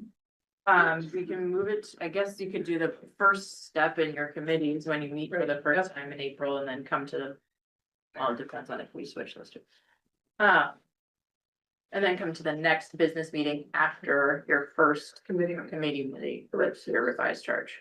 So do we want a motion to table those 2 items? So move. Kathy first, Meredith second. All those in favor of tabling item C and D to the next. Whatever, business meeting after the first committee meeting. Please say aye. Aye. Any opposed?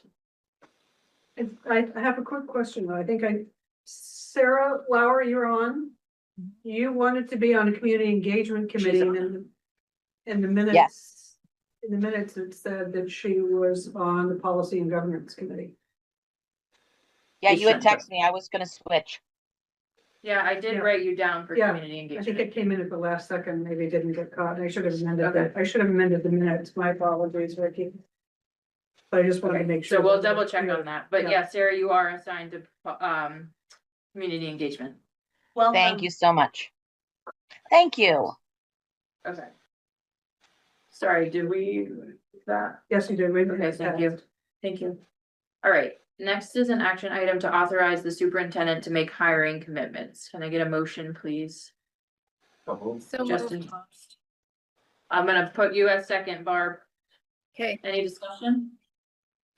I'm assuming that the hiring of a middle school principal is involved with this discussion. This is something we do annually, at this time of year, because it's hiring season. Through policy governance, I have that authority and you approve hires through the consent agenda. This just sort of almost names that. It allows me to sort of move forward because the alternative of waiting to actually officially commit to someone for next year until the next time the board has an opportunity to act risks us losing people. So this just sort of names that. So it's not really specific to that position, but it would include that position. So I appreciate you sending us out the notice, but that's what you're looking for. But that was the first thing that I had heard, hiring a specific principal for the middle school.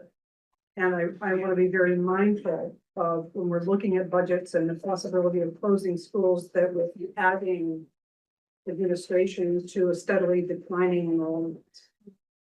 And I just to hear a little bit more input from you about that, you know, can we lose an assistant principal position and just have a, you know, we've got a total of what, 561 students in the 7 through 12 building. Do we really need 3 administrators for that? And is there some way that we can conserve our expenditures? I would say yes, we need 3 administrators. If you think about the sheer number of hazing, harassment, bullying investigations, like the administrative load is heavy. Even with 3 here, that's less than our counterparts in Addison County have, from an administrative standpoint. So I don't feel like that puts us over. And the structural change, it would be, it's currently 3 and it would remain 3. But one of the 2 assistant principal positions would become a principal position. In terms of the shift, right? So we've been talking for quite a while now about middle level, and in the context of the potential for 6th grade to join the middle level. Even before we had our recent conversations, we talked about this a couple of years ago. Regardless of whether 6th grade joins the middle level or not, we veered away from what I would describe as middle level philosophy, middle level instruction. Before we knew about Aaron's departure and the opportunity to think differently about our administrative structure, been engaged in conversations with middle level teachers about the schedule and trying to move more in the direction of middle level philosophy, again, with or without 6th grade. I think in the event that 6th grade might move over, the way Virgins did this was they created the kind of middle level they wanted with 7th and 8th grade prior to introducing 6th grade. Middlebury didn't do that. I think the transition in Virgins has been smoother than the transition in Middlebury was. So from a forward-thinking standpoint, it makes sense to move in that direction.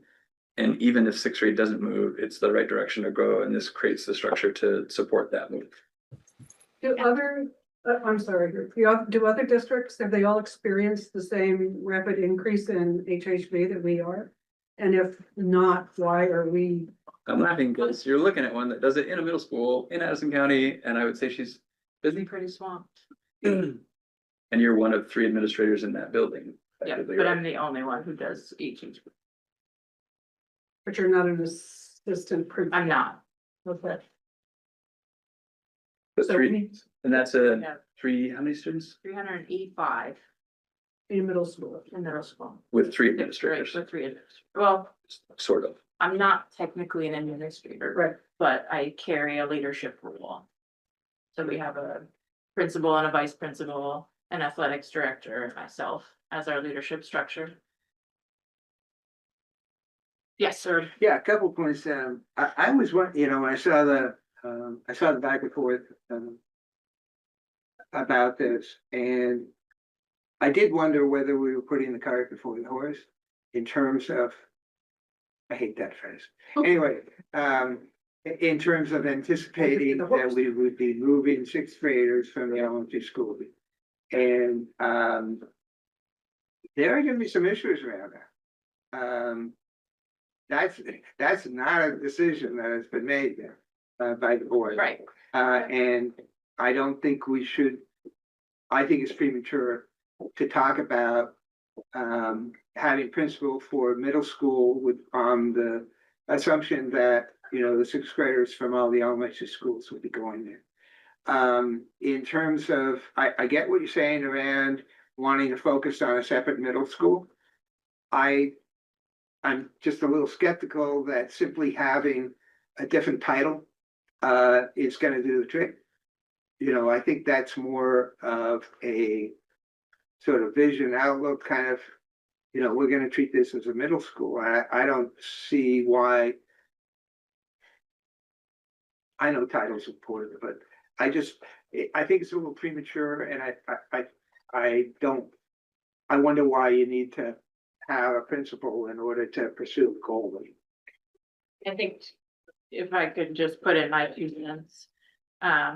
I work for ACSB and they merged 6th grade with 7th and 8th without having done, from what I understand, a whole lot of work around what that looks like. Sure. And then you have the opposite of Virgin's thinking a little bit more about that and having that middle level philosophy really baked in. Now, Middlebury uses IB, which lends a lot to curriculum and, right, but I think you can learn a lot from both of those districts in that if we don't have someone looking at it who knows what they're doing and can pinpoint what does middle level mean, that doesn't lend itself well to any flexibility, because you're right, we haven't made any decisions about that. But if we did, if we said, yep, sixth grade makes good sense to be in Mount Abe, here's the reasons why, and the community is like, yep, great, right? And then we moved into that direction, you would want a system built around those students that actually adequately served those students. But what, I don't know. Because if we're not doing any of that legwork, like even right now, our seventh and eighth, I think what I hear Patrick saying is our seventh and eighth graders aren't experiencing the middle level in the way that we could be. And so if we're really thinking about how do we do education better and how do we do better for our students, having a person who's a whole experience is middle school makes a huge difference. And to your point, it's not the only thing. I agree. That one thing doesn't change. Yeah, I mean, Part I of could what- see, I mean, I'm not in your guys' positions, but I could see, I mean, it's a management kind of issue. Really, you know, I am familiar with management and how to make sure different divisions do what they're supposed to be doing. And it's a lot more than just a name change. Yeah. And what, from the manager's perspective, when I did it, you just make sure you make your expectations known. You know, I want this to be a viable middle school, you know, on its own. And then, you know, what are the things that you need to do to make that happen? And the title, to me, is probably a pretty small part of it. And I also just, I think it's premature. I mean, we might get a lot of flack if the board decides to take the sixth graders from the different elementary schools and move them into the middle school. There's gonna be a fight. And so I just think it's premature, and I think there are other ways I think you can start fostering the concept of a true middle school. Is there a motion? Is there? Yeah, any- we're working on whether or not we're authorizing the superintendent to make hiring commitments. Yeah, I got it. And then Kathy asked it's already on the table. Kathy just asked about the middle level. It sounds like the direction that you're worried about is having a principal when we've already had one there. So the switch isn't that we're adding anything. It stays the same. The title just changes from this principal to middle school principal. Yeah, you're moving one assistant superintendent. Principal. Principal. Yeah. Yeah, And I hope. giving them a new job responsibility. Sort of. What? No, we're hiring. You're hiring a new, yeah, Whole new? a whole new one. Oh. So we can Right set behind the curve. that is principal of Mount Abe, Yes. and then we have an assistant principal of the middle school and assistant principal high school, correct? And so future state is what Patrick is proposing is principal of high school, principal of middle school, assistant principal of high school. So head count doesn't change. Title of that middle school principal changes. Like I just kind of wanted to say that out loud. 'Cause I feel like there's. How many Mr. salary, Harris? I'm really behind. Three. Three, and you're And losing it one. stays three. It If stays, we add the middle, yeah, if you add so we're before this losing, person left, you yes, had three. and Correct, and we'll still have three people. It's the title and obviously salary and benefits. so Herb, right now we have three. Just salary benefits. are the One same. is leaving, but we'd hire another one to And the fill. question is how you hire that person, I see. Correct, As an and we're, assistant. As an assistant or as a principal, correct? and having a middle level principal, which Mount Abe has historically had when I was there, had when you were there. Why'd you go away from that? I can't tell you that because I wasn't part of that. I just knew I had one and who I Well, but then what was the population of the school when you were there? five. I think Yeah. I had, Yeah, we were in the height of the 90s and early thousands. I know. Yeah, And what's the cost difference again? probably marginal if you're, It would be a salary differential. All the benefits are the same. And it would depend on the experience of the person coming in. So hard to pinpoint that, but generally It'd be a speaking, little a higher. principal would be a little higher than an assistant principal. Both are full-time year round, et cetera. okay. So the action is to authorize the superintendent to make hiring commitments. All those in favor, please say aye. Aye. All those in favor, please say aye. Aye. Any opposed? Any abstentions? I understand because I obviously don't know. Okay. Okay, fair enough. The motion passes. Next, we're gonna Thank move, you, Patrick, for that. Back, I appreciate it. the discussion item for the site feasibility study from Truex, and we have representative here. Thanks for being in there. Very patient, though. Yeah, Yeah. sorry, clearly. Can I sit here? Would that be okay? Sure. With I a will. little bit. And also, what is the Wi-Fi password so I can open my computer and look at the presentation, because I can't see that. It's on top of the agenda. Yep, here I go. Capital JUI 6S. No, that's the meeting code. That's past that. Oh, sorry, never mind, you don't wanna know. Aaron, did we get a copy of this? No. I mean, once this comes up normal, because Mike told me. Sally. First meeting is ridiculous. Right, studies do their. Yeah, I think it is. This is one, that's it. That's the guest. It might be. But no action. No action. So, Yeah. presentation, a month later, think about an action in response to this. Yeah. I'm all hopped up on candy. I'm jealous, I really want. Do you want me to bring you some? You need to swing it around. Do you want sour? Do you want chocolate or do you want? Sure, the thing you do.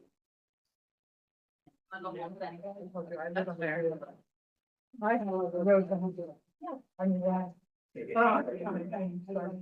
I mean,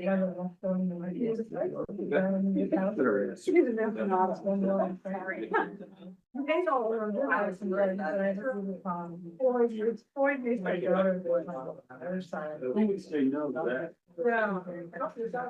All right, so I'm considering a little bit of Yep. context. All right, reel it in, yep, go. So you might recall that David came, or maybe it was Stefan, Cam and Stefan. Yeah, right.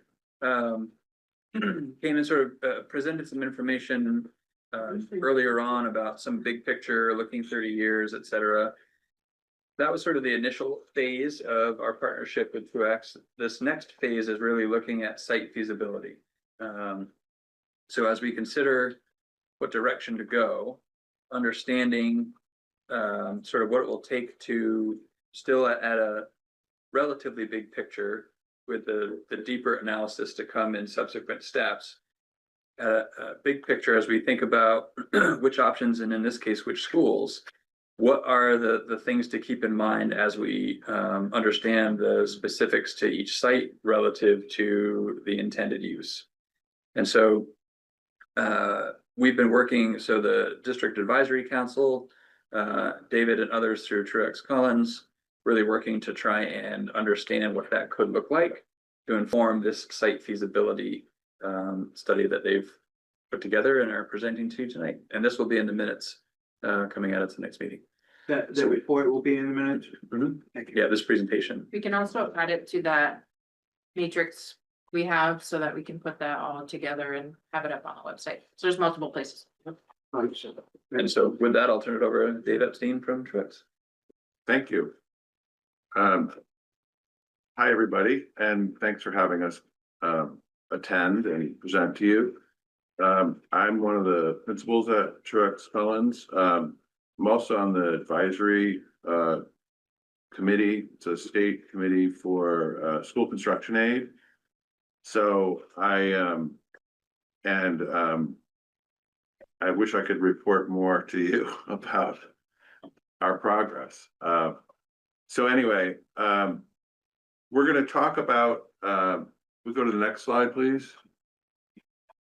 This is what we're gonna talk about. We're just gonna summarize the option and what the goal of the meeting is, what our process has been, some of the results of the programming work that we've done with the advisory group, and then we'll get to the site analysis, which just takes a look at the site and the buildings at the 4 schools, and talks about, you know, what are some of the features of those, and how they could be developed further. So let's go to the next slide. Can you please move the Zoom back? I would love to. Just a little bit there. I don't know what I did, but there it goes. So the so the 2 options we were asked to look at was creating one pre-K through 5 school and one K through 5 school. That was option 1, and option 2 was one pre-K through 2 school and one 3 through 5 school. And both options have a 6-8 middle school and a 9 to 12th grade high school at MAUHS. You know, this is a map you see of the district and where the schools are located in the current configuration. You know, when it comes to all these options, each site can support the options under consideration. Some sites require more work than others, and we'll get into that. And so, you know, and I think the goal of the meeting was just to inform the board about what some of those site considerations are, and ultimately to select 2 schools to advance to the next level of design. So originally we were asked, well, can you look at every option for every school? And we said, sure we can, but you can't afford it. So then the decision was, from a process standpoint and efficiency, was why don't we take a look at the sites themselves, and then perhaps they'll make it more clear what schools and what sites we should focus on to develop into these 2. Can I have Is that a question? Sure. So, I see the 2 options there. Yeah. There are more options being considered by the board, some of which don't involve closing schools. Not to put words in your mouth, but you're only exploring those 2 because that's the only 2 that would require site work, or? No, these are the only 2 we were asked to look at. These are the grade banding option ones? That one's The great. 3rd one is using our current structures in the same way. Right. Well, I don't know what we would. Well, that isn't exactly what the other option is. Maybe the facilities in some of the same way, but the option to keep these schools open doesn't involve just, you know, doing the same thing. Can I clarify? Because I think I understand what you're asking, and I think I understand why it's not represented here. Well, I heard, yeah. In my interpretation of why only those 2 options are presented is because if the board were to vote to go with option 1 or option 2, it would involve closing schools. And this is information that can tell us, do we even want to go down that route? Or do we just want to go with an option that keeps all the schools open too? So the job of Truex right now is to give us information on, is it possible? Is it possible? Is it reasonable? Is it feasible for us to even vote on any option that closes schools? And if so, what schools would they be? Not endorsing or not endorsing the option. Yeah, I'm just saying that that's gonna be perceived as. Yeah. And if, I hear you, you know, that's what the board asked you to do. And some of the objections that some of us have had around the direction of the board is that options have already been there. And so we're only, gonna look at those two. Maybe that's not gonna be the case, but I'll drop it. I get it. The board asks you to just do those two. But I'll take away from that whatever I think, I guess. I think we already know what all the costs are if we just remain status quo, we keep all the schools open, we don't change anything other than maybe tweaking budgets and looking at how we look at formulations, these are the other options. Yeah, well, that just shows, I think, Kathy, people that presented, a lot of different scenarios around how you can financially make our existing facility structure feasible. And I'll drop it. You gave the answer. The board asked you to just do those two. I think it's a bad look, because it doesn't reflect some of the concerns that people have out there. So, I'll be quiet. Okay. Any other questions before I proceed? Okay, so next slide. So this is just the process summary, and it was a really robust process. We started with programming. We sent a detailed questionnaire to the advisory group, and so this was one for the elementary schools, one for the middle, and one for the high school, and it was very detailed. And we also interviewed some groups from those to follow up and ask questions. And from that, we created a detailed spreadsheet. We call those space programs, which list every space, the size. And there's some really, this group did a really deep dive. They're really concerned about how do we create the most effective schools for the kids. And then the next step we did was the site feasibility. I'm sorry. So this is going to be, your presentation is going to be available. What about the backup? The questionnaires, the interviews, spreadsheets, diagrams? We can make that all available. It's all on Google Drive. Super. And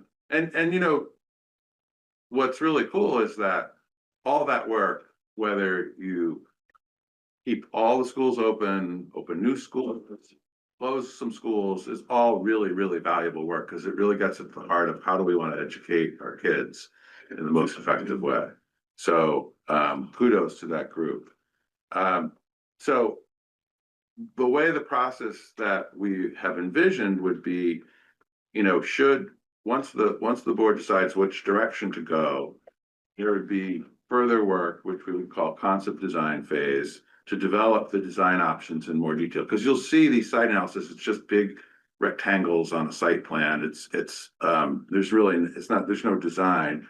And then from there, once you do the concept design, you get a cost estimate, and then you really know what the costs are, and then you map out a strategy. Like, do we do it, not all at once, but do we do it, a project every 5 years? Do we do a project every 3 years? Do we, do you go out for a bond? You try to do it through capital budgeting. So that's the process. So we're halfway through this process that at least the way it was envisioned. Next slide, please. So when you look at option one, at one pre-K through 5 school and one K through 5 school, you're looking at a school of anywhere from 200 to 330 students per school, which is roughly like 2 sections, sometimes 3 sections per grade. Now, I will say that, you have enrollment projections from NESDEC, which, and, take it how, some people believe in these and some people don't, but is saying in 10 years, there'll be a 14% decline in enrollment. So these numbers are more like in the next few years. So those could go down then 10 to, 14% potentially, and they might not. We don't know. It's a little bit of crystal ball gazing. But the 200, 300, where's that estimate from? Is that current, you mean? I think Yeah, these are based on roughly current numbers. And when we design schools, we don't design, we try to, you think about like a 2-section per grade school or a 3-section per grade school. You usually don't, maybe you'll have a couple extra classrooms for a bubble moving through, but you generally, you design schools and, you don't design for a specific number in time and space because it's always going to change. Option two is the grade banded school, which is roughly the same size, and that would have 4 or 5 sections per each grade. So in other words, like 4 kindergartens, 4 first grades, 4 second grades. These are bigger school populations than you currently have in your schools, other than Bristol. So Bristol's the only school that's large enough to accommodate this many students. The non-Bristol schools are really 1 section per grade models, and therefore to achieve any one of these options requires an addition. Some of the things that people were asking for in, the educators when we did all the programming was grade level collaboration at each level.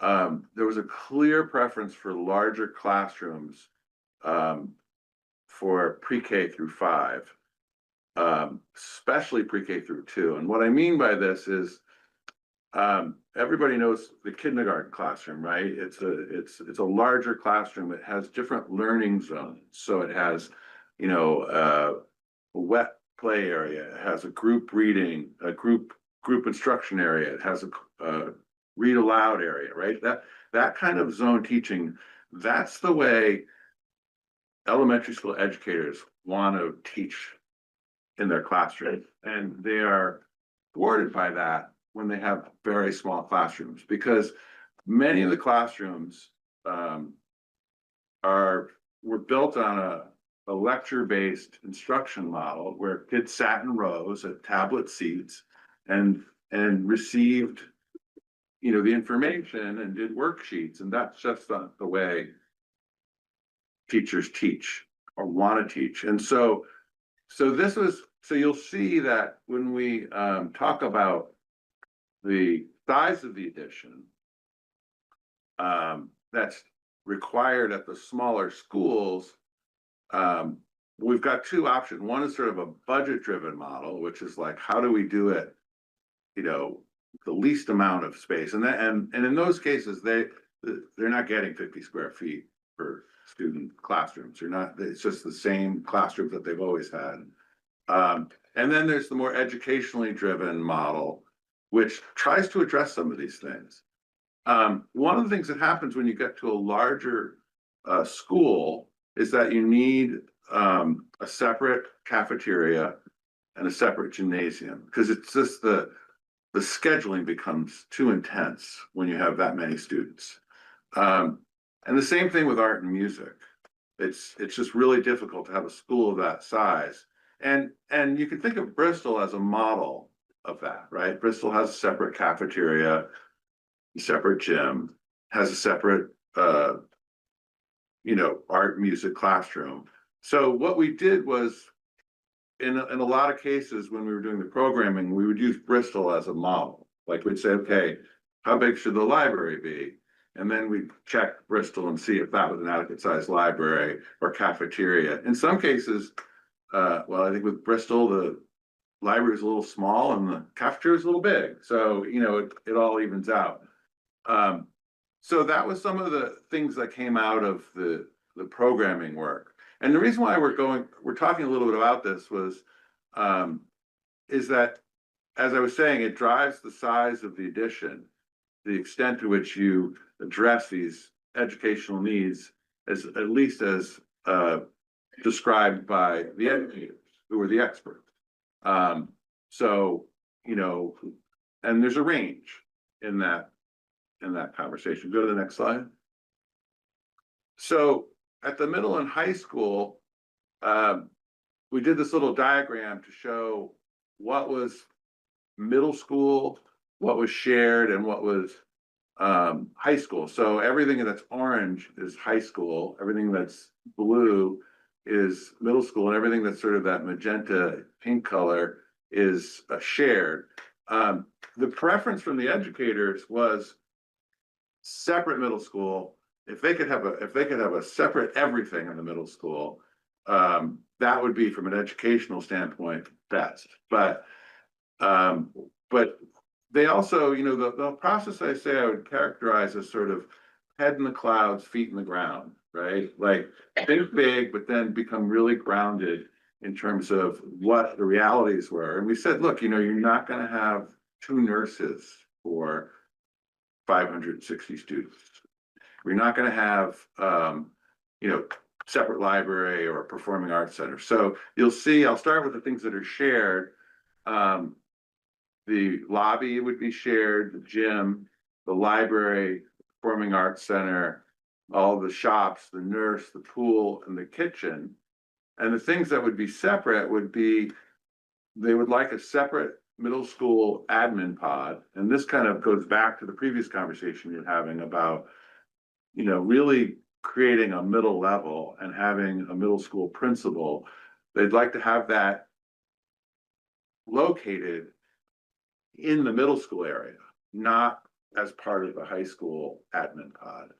The middle school support team, which would be special ed and all the other specialists, would be a separate office area. And then there would be 3 middle school teams. So I don't, not to be, you know, I'm an architect. I probably shouldn't even be talking about this stuff. I always say I know enough to be dangerous about education, but so the whole concept of middle school is teams, right? Because it's a transitional educational model between the standalone classroom and the departmental high school.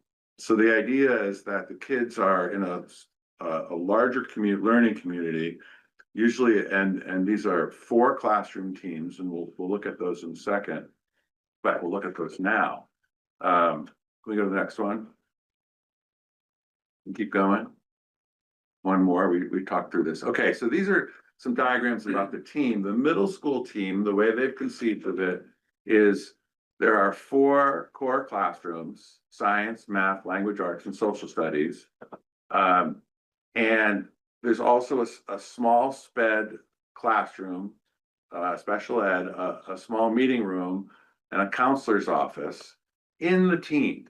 This is what, and we've worked with different middle schools, and they often, sometimes they'll have the counselor in the team, sometimes they didn't. When we did Winooski, they had an ELL teacher on each team, because that was the needs that they had in their community.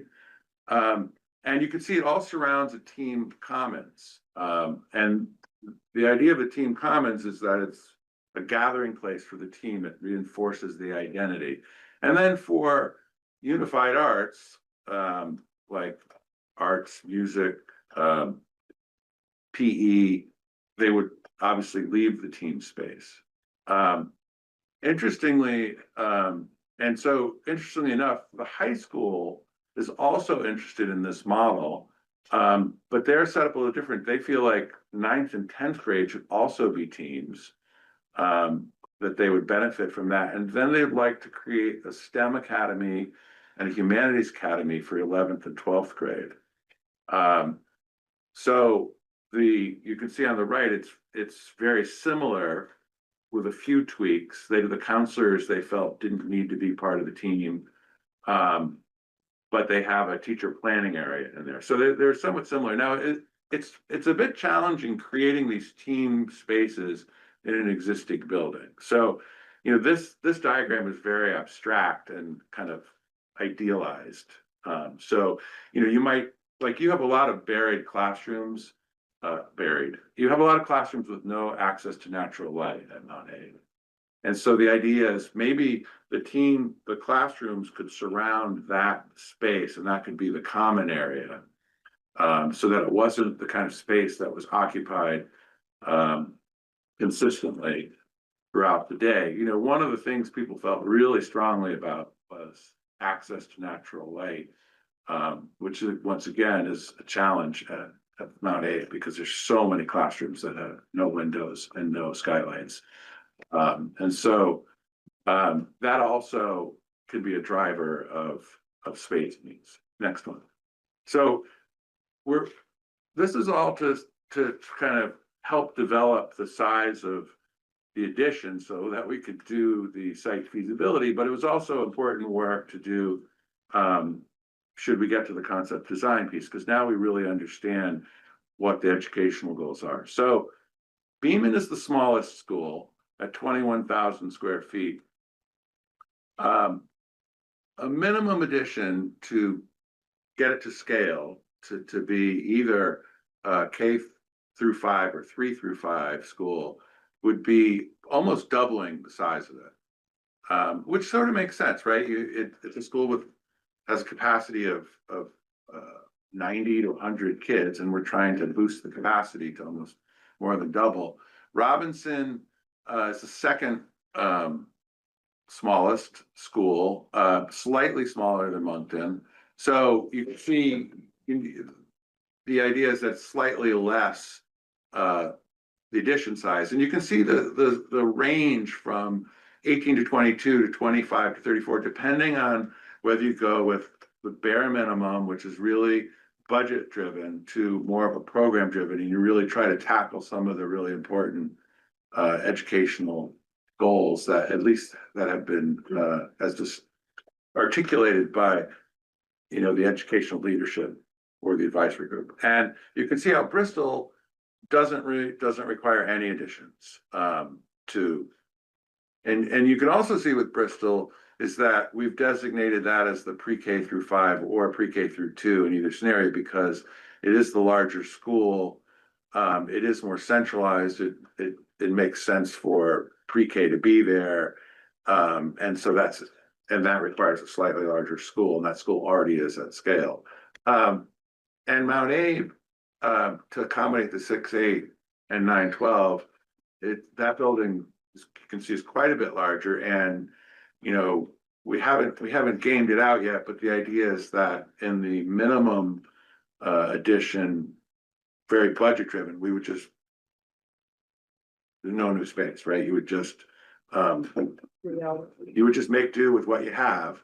But if you did want to address all of the educational needs, it would require an addition. And one of the reasons is that if you think about providing common areas for every team, like in that diagram, that adds quite a bit of space.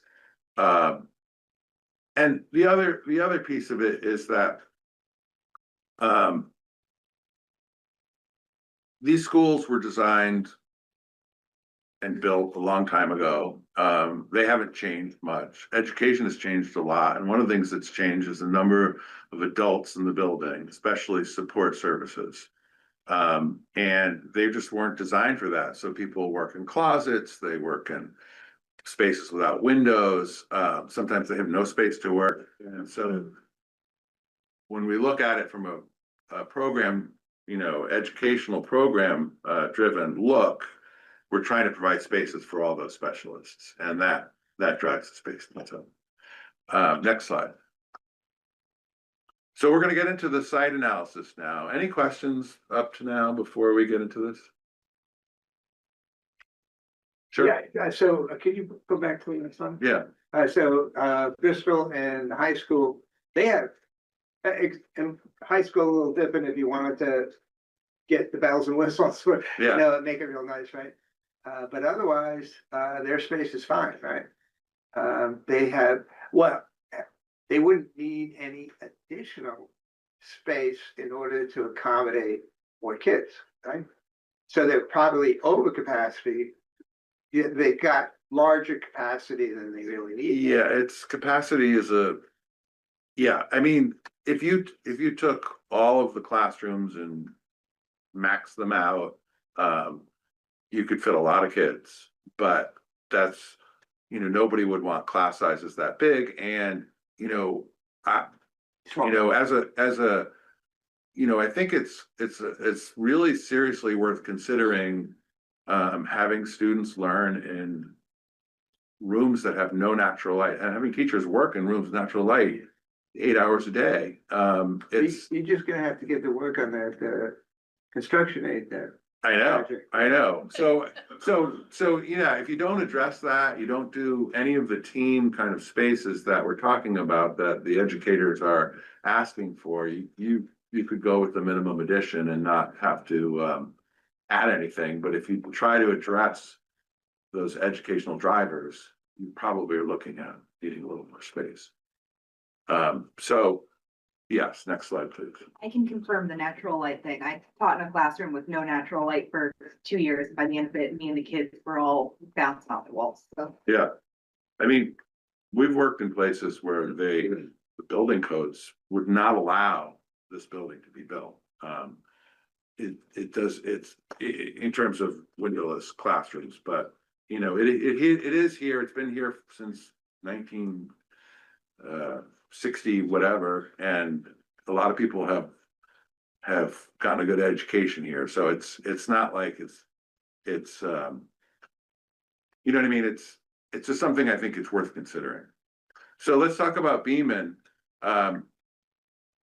It's 6.9 acres. It does abut a small town parcel. There's quite a bit of parking if you count the town lots. But one of the issues here with Beaman is the septic capacity would not allow you to, as it currently exists, would not allow you to get it to scale that we're talking about.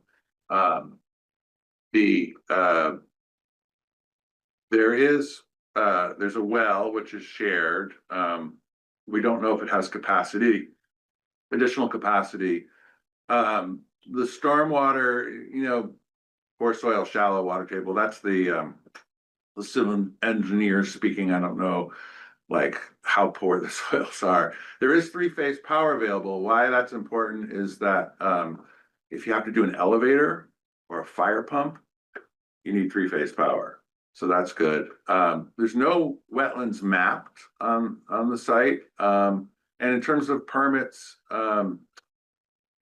they're less than 3 acres of impervious. So, but if you, whenever you do an addition, you have to get water and waste, WW's water and wastewater and stormwater permits.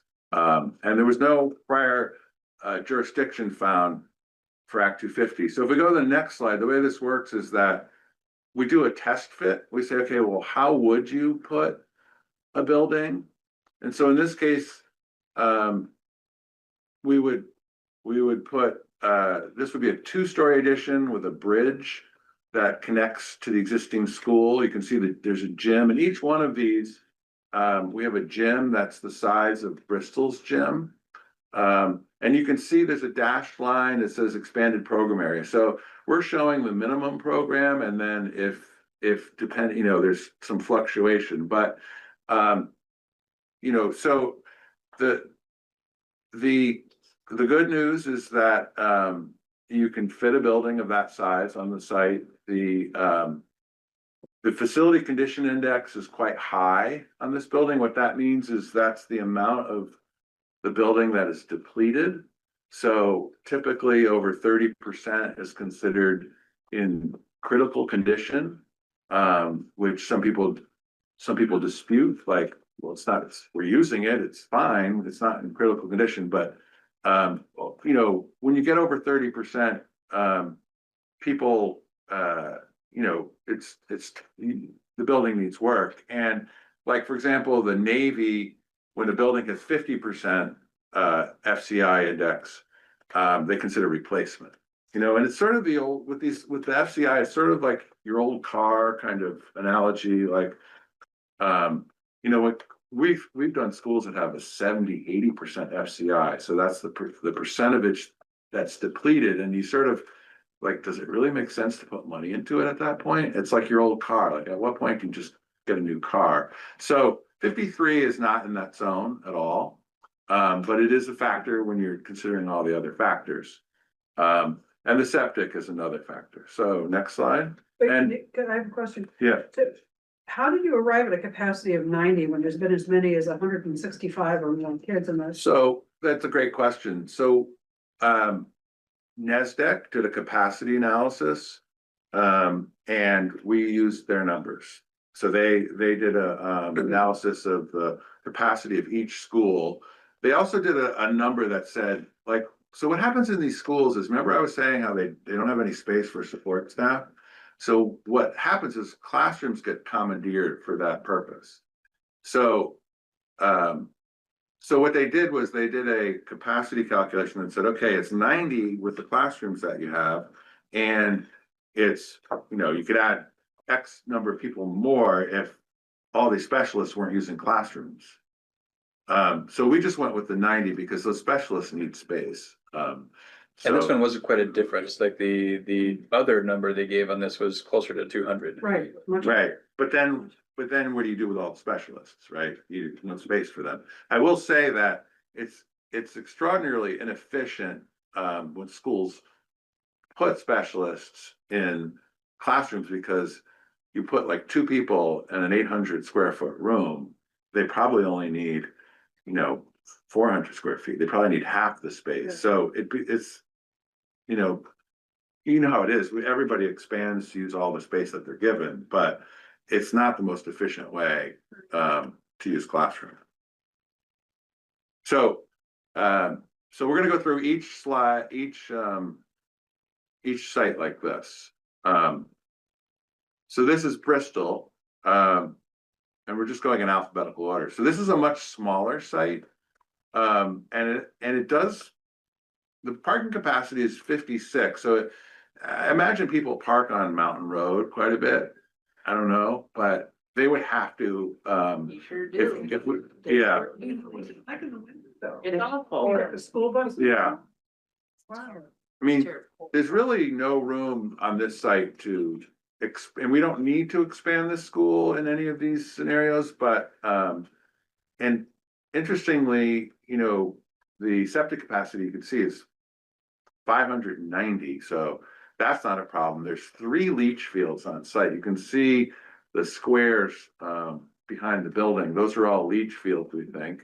It does have 3-phase power. There's no wetlands, so it's it's good, and that the parking is an issue. I think it'd be really tough to add to the building if that was ever a consideration, but I don't think that is. So that's Bristol. And the next slide, if you go to the next one, the capacity of the building is fine. The facility condition index is quite lower. It is accessible. I should have mentioned that about Beaman. It is also accessible.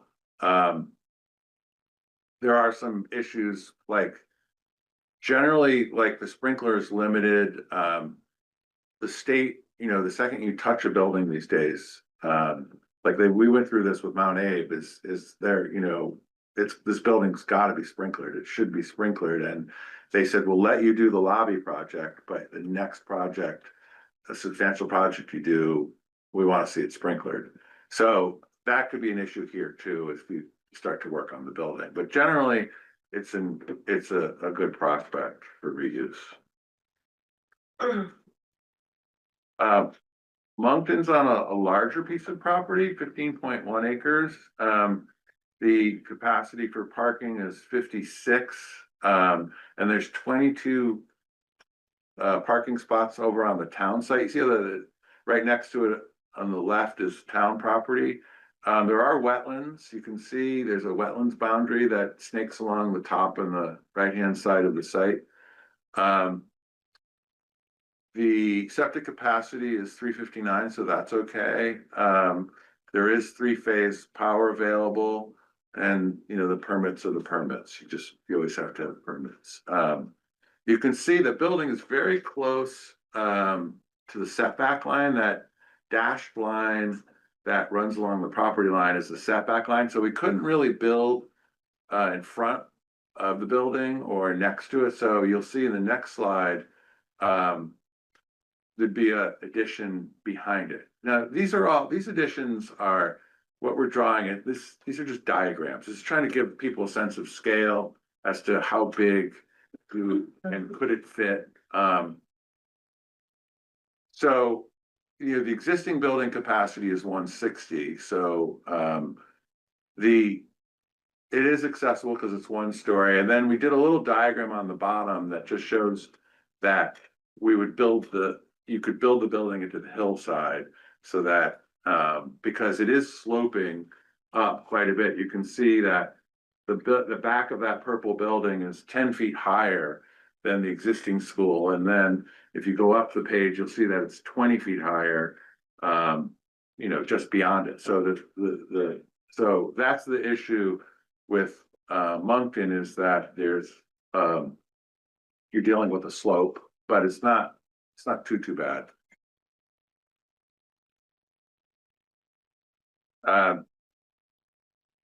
Robinson is a 7-acre site.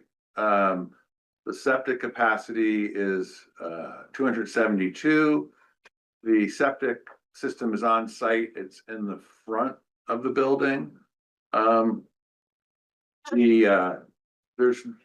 no 3-phase power available as we understand it. And this was a big issue. We had to do some sprinklers when we did work on the building a number of years ago. We had to get a diesel fire pump to run the sprinkler system, because typically pumps are 3-phase. And there's no elevator there. Elevators are require 3-phase power. So those are some challenges at Robinson. Can I ask a dumb question? It's probably not a dumb question. I'm sure it is. Is it possible to put three-phase power into a structure where there isn't currently 3-phase power? I mean, it has to be available in the street, you has to, it has to come from somewhere. Okay. So it's possibly it runs down 116 and it just wasn't brought to the school. I'm not aware of that. Okay, so that this town of Starksboro then would have to send 3-phase power to. Yeah, I would have to, I don't know, I actually don't know what would be involved to get 3-phase power there. I just know that the building right now does not have 3-phase power, at least when we checked it. When we did facility evaluations a few years ago, where we looked at each school in depth, and that was a finding at the time. Thank you. Can we go to the next slide? I'll come back And to you. we'll take some questions after the. We'll come back to you. Yep. So the building capacity is 180. The facility condition index is 29%. The front addition is not accessible, because you have to go outside to get into the, if you're in one level and you want to get to the lower level, or if you're in a lower level, like the higher level, you have to go outside and on ramps to get there. And one of the things here is, as we contemplated how you put an addition here, it really, it does start to compromise some of the playing fields. You can see the numbers where it says +10, +20, +30. There's a very steep slope behind the school that rises up. And so building into the hillside here is a little more challenging because of the steepness of the slope. So we're just showing that if we go off to the left here, it's a little easier to accommodate, but it also impacts the recreation field, the baseball field. So questions? Yeah, so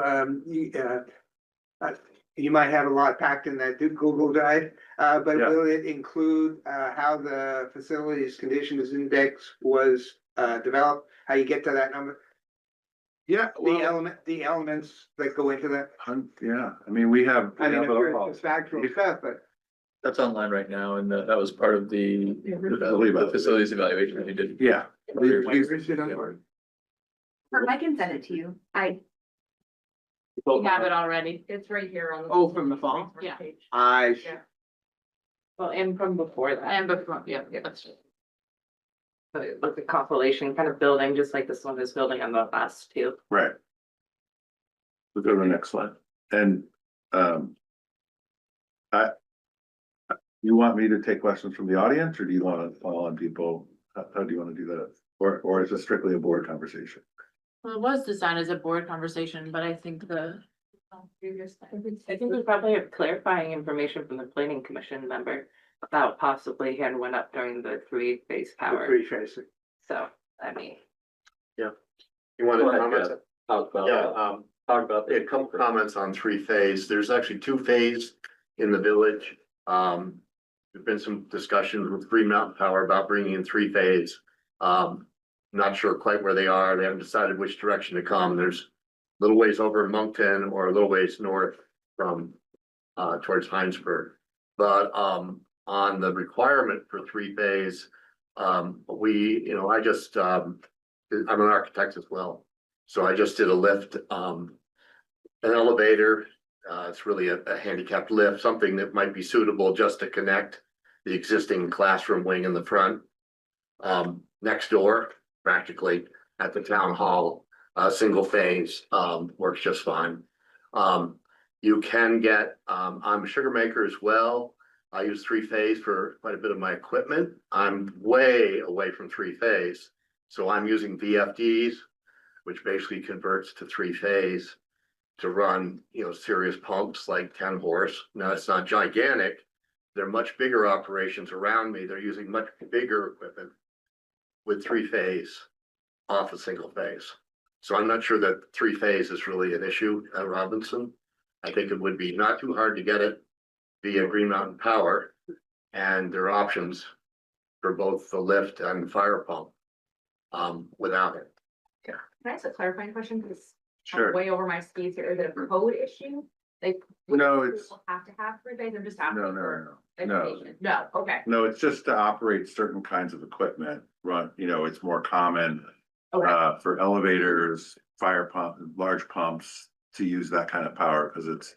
But it's, there are ways, I mean, it'd be great if Starkville got three-phase power, because it would invite more development and, you know, more. And it also would businesses. help sugar makers. I mean, there's a real push to try to get that. Yeah, done, so. no, it'd be awesome. Yeah. Yeah, none of these things are, there's no deal breakers here. We're not trying to say that three-phase power, the lack of it, it's just like giving you the information about, you know, what sites have what. And this is a comparative, a chart that compares. And I don't want people to get upset if they see red on a school. What it just means is, if it's green, it's favorable compared to the other sites, to the other schools. Yellow is just means it's sort of neutral. And red is that it's when you compare it to the other school, like, so if a building, so you can see, like, let's look at three-phase power. Bristol has it. Beaman and Moncton, it's available. And Robinson, it's not available currently. So if you're just thinking about, is it favorable or unfavorable, you know, that's why we did this chart, just to map it out. And I think the reality is that, you know, in terms of the cost to modify these buildings to, for these different options, you know, Bristol would be probably, is the lowest cost, obviously, because there's no additions. And Moncton would be second lowest. Beaman would be third lowest, or actually, well, not third lowest. I think Beaman and Robinson, because with Beaman, you have all the parking, you have the space, but you have to build a bigger addition. And then at Robinson, there's some challenges with the site and some of the things we just talked about. So, you know, but you could develop any, as Patrick, or at least in the one of the very first slides, you could develop any one of these into the school, the larger school. It might take a little more effort. I'm gonna get to Dennis too. Thank you. Yeah. At Robinson, you noted that the septic system was out in the front. Yeah. There's a septic system out there. Yeah. The bigger septic system is in the back down by the solar panels. That's where Okay. the lion's share of it goes. I Okay. mean, the soils are good there. Good. They're excellent soils. The town, Can we go back to that slide? town land behind the school. No, the school still owns that where their septic goes. Yeah, go to that. Trying to get. my- That's down in the back, and, yeah, I'm a little bit disappointed. I remember a few years ago, I was on a study committee I here. point out, I think that land you're talking about, when the solar panels came in, it now belongs to the town. Well, the septic is on it, So. I'm not arguing that, I'm just, when you're saying it's the town, The septic is on that. land, I don't believe. I'm just clarifying where the septic is. Okay, And the other point is, I'll be as quick as I possibly can. I was on a study committee here at Mount A for the second edition. I knew that, that when the architects came in, they were gonna say things that may not have been accurate. I recruited the electrician that did all the work at Mount A to be on that committee. I recruited a guy from Labor and Industries so that we couldn't be misled by the engineers and architects that came in. And so we wouldn't be making these corrections now if we had only had some folks on there that knew the site. And not someone who didn't know the sites. I do know the sites in Moncton, the soils are horrible. They're all clay. And apparently it's like that in New Haven, according to you. I don't know. It is. But I, Matter of fact, our septic is pumped underneath 17 up the hill 3/4 of a mile and out in the pasture. yeah. and yeah. Moncton also has a force main And that Moncton pumps behind the offsite. school where your addition is going, it doesn't rise up behind the school. It drops off right down to the pond, right down to Cedar Lake, I guess it's called. So, It's, at Robinson, things are better. So I wish we could have had some citizens from each town on these study committees so that we would have gotten a little bit more accurate information. Herb? Yeah, I think you noted, on the water supply, Robinson, you said it might be limited. And that would be the first time I heard that there's the water supply, the village water supply, my reputation is great. And so I was wondering why you found that it was. Yeah, I mean, so we have had some, partners, civil engineering partners who did the legwork on wastewater, Okay. water supply, and that was their, they said maybe limited. Is that in the Google Drive too? The Yeah. assessment? Yeah. Of water supply? What's that? Is- Well, their comments are brief, but they'll be there. Yeah. Will it show why they concluded it was limited? No, but I can ask them why they. That'd be helpful, because. No, what they said was maybe limited. It wasn't, I don't think it was inclusive, but we'll get to the bottom of it. That's not a problem. Yeah, it's good, you need good data. Yeah. A couple of other important points is Robinson is sprinkled, does have a sprinkler system. Right. No, I know that. And the other thing about three-phase power, about 1,000 feet down the road, my son-in-law and my daughter had a machine shop, which their CNC machines were three-phase, took three-phase power. So it's there. It's not that it's not there, it's there. Yeah. So that was another thing, had we not been here, the board would have said, well, three-phase power, I guess we will kick Robinson out of this scenario. I think that's a gross generalization. We wouldn't have said that. But I do have a question regarding the no longer code compliant with sprinklers. Does that mean you have to update the whole system or the water supply? What does that mean? So typically you are, your grant, the building has a certificate of occupancy and it's grandfathered. And so if you don't do anything there, there's no need to make any changes. If you did an expansion or modifications, you'd have to make the modifications. I don't know exactly what the modifications would have to be, but I could find out. Yeah, Liz, I'm interested in hearing more about the Act 250. That you noted that there was only one property that came up as having a previous. We go to the summary page.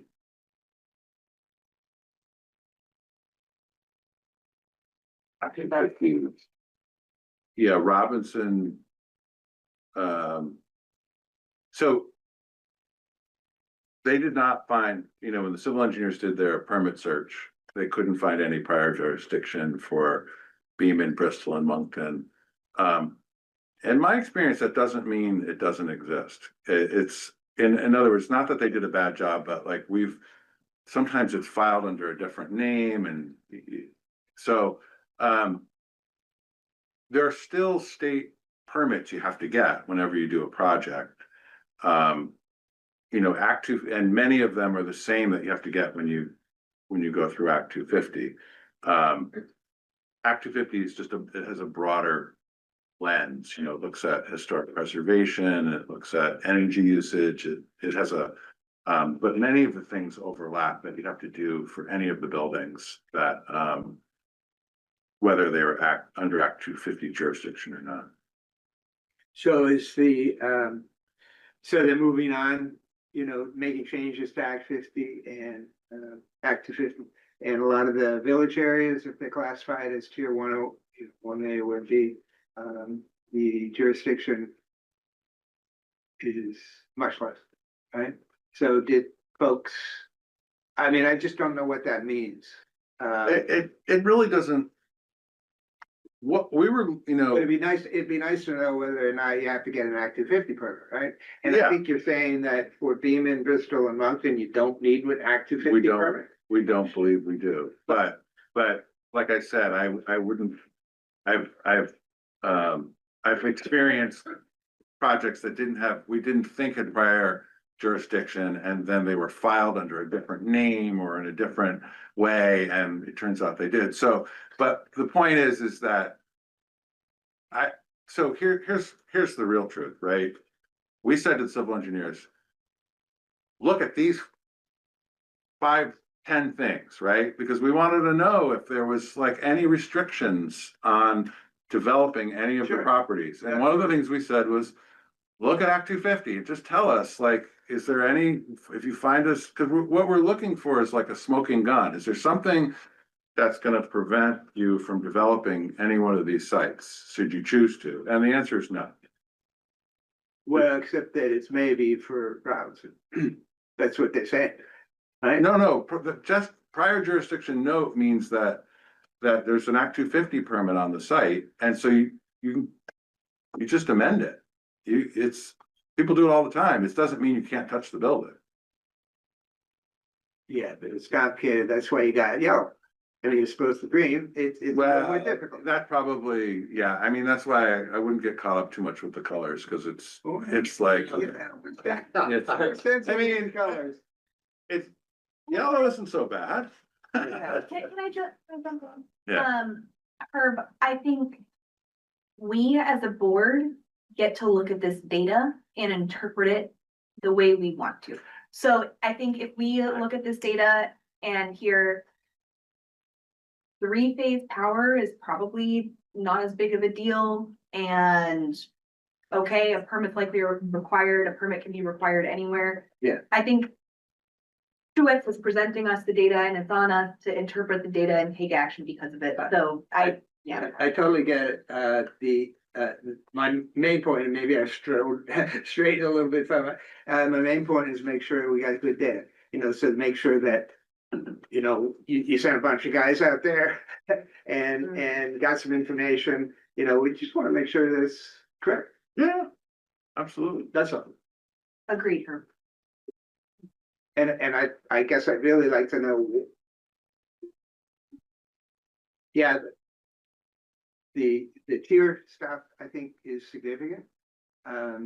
It really limits Act 250 jurisdiction in the tier 1. So in Vermont, a school you cannot zone a school out, right? You can't, but in other words, every zoning district allows schools. You can't make a zoning district that doesn't allow schools. However, in most cases, you have to get a conditional use permit. And a conditional use permit includes the character of the area and traffic and noise and environmental. So you have to show that you don't have any adverse offsite impacts. bothering the neighbors, you're not destroying habitats, you're not overloading the neighborhood with traffic. So all of these will probably have to get a conditional use permit if you do any kind of work on the building, and that's easy. that's every school. So, I'm just. but I'm saying, like, whether or not Act 250 has jurisdiction or not, there are all kinds of criteria that have to be met. Whether or not there's prior Act 250 jurisdiction or not. I just want to make sure that it's right. You know, that if you say, if the folks are saying you might need a permit, Act 250 permit, you know, we've got to make sure that that's correct. Yeah, but once again, I mean, the board can decide how much that impacts the decision, but I'm telling you, it shouldn't impact your decision, because we get Act 250 permits all the time. They're not gonna stop a school from improving, I mean, a school is such a benign use. They're gonna work in your favor to try and help you make it happen. So I don't think, I would say that's not, in my opinion, should not be a big concern. Thank you. I would like to see what the other slides show. Yeah.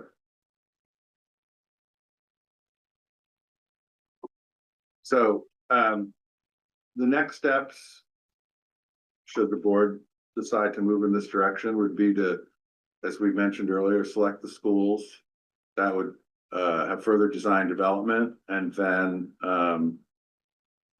we would do the concept design piece, which would be just, site plan, floor plan, and then get cost estimates and develop project budgets for those projects. So that, really we're heaving the ball over the net into the board's court for your, to review the data and provide us with direction.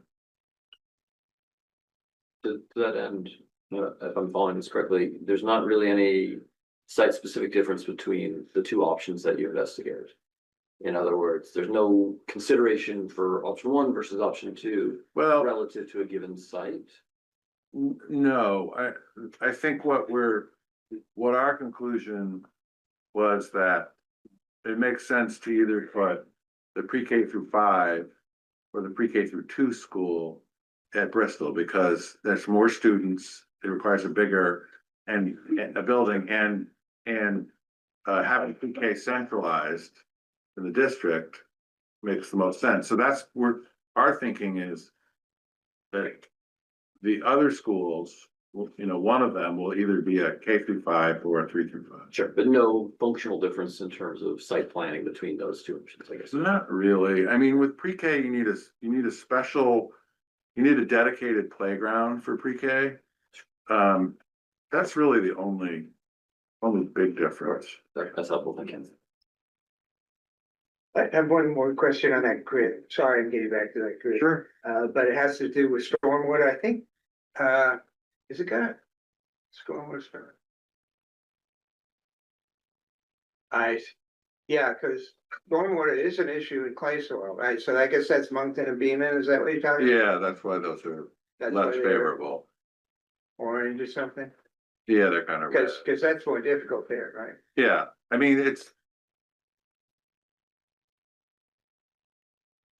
we in Bristol, they have a system with dry wells and catch basins, which dry wells aren't ideal. If you cross into the right now, there's less than 3 acres of impervious. When you get to the point where you have more than 3 acres of impervious, then all the stormwater, newer stormwater rules kick in, and so then the soil conditions matter. And I don't know that we would cross that threshold, but if we did. In any of the sites? Well, it depends how much, I mean, we haven't done that calculation, whether we would cross that threshold, so, but we could. When it came up from Mausd, we had that issue here. Yeah, That was the big dig this past summer, yeah, big hole in the middle parking lot in the back. this place, you've got great soils here, it's like a giant gravel pit you're sitting on. It did It is. rub against common sense that we were making big holes in gravel pit to get water to drain. Right. But that's to do You it. could probably see it come up the hillside, right, behind the school. And I heard Mausd get complimented in one of your presentations that we were doing well, not necessarily by you specifically, but your group. That we had done a good job for a district that did not ever get a bond on keeping up on our schools. We were an example because it was Yeah. a way when you're merging, right, and taking on another school's debt, well, they might have the debt, but you know the status, right? You know what they're working with. And Yeah. their status, and that even though we didn't have a bond, we were complimented for being pretty good at Yeah, keeping up on our. the FCIs in this district are definitely lower than we're seeing in other districts, and I think it's directly related to the way you've been budgeting your capital budget. You know, whereas, you know, most districts aren't dedicating that much money. So it makes a difference for sure. So kudos. Those boys. Yeah, Go Was voters. that last slide? yeah. The next steps? Yes, I believe this is the last slide. Okay. TXC image logo. I guess we didn't finish. That's the last slide. Yeah. So, I want to leave time at the end for public comment. We're pressed pretty hard up against 9:30 right now, and I want to go through timeline. Given that what we've heard from this part, thank you very much for the Okay. presentation and entertaining all our questions. Sure. If we could pull up though that this timeline, and kind of go through it. I know that there are a few things missing for me that I'd want to entertain as part of this timeline. Because I think there's parts and pieces that we're hoping to add to our matrix, so we have lots of information to work with. And also, parts and pieces that sort of would complement what we just heard and give us other ways to look at education delivery and what our buildings can do and what they can't do. And I'm thinking about that only because when we're thinking about doing education differently, I think there's lots of ways to do that. We do have sort of three like outlined options, and one of the options is where we've quoted it the status quo, but really what we're talking about is status quo changed. Right?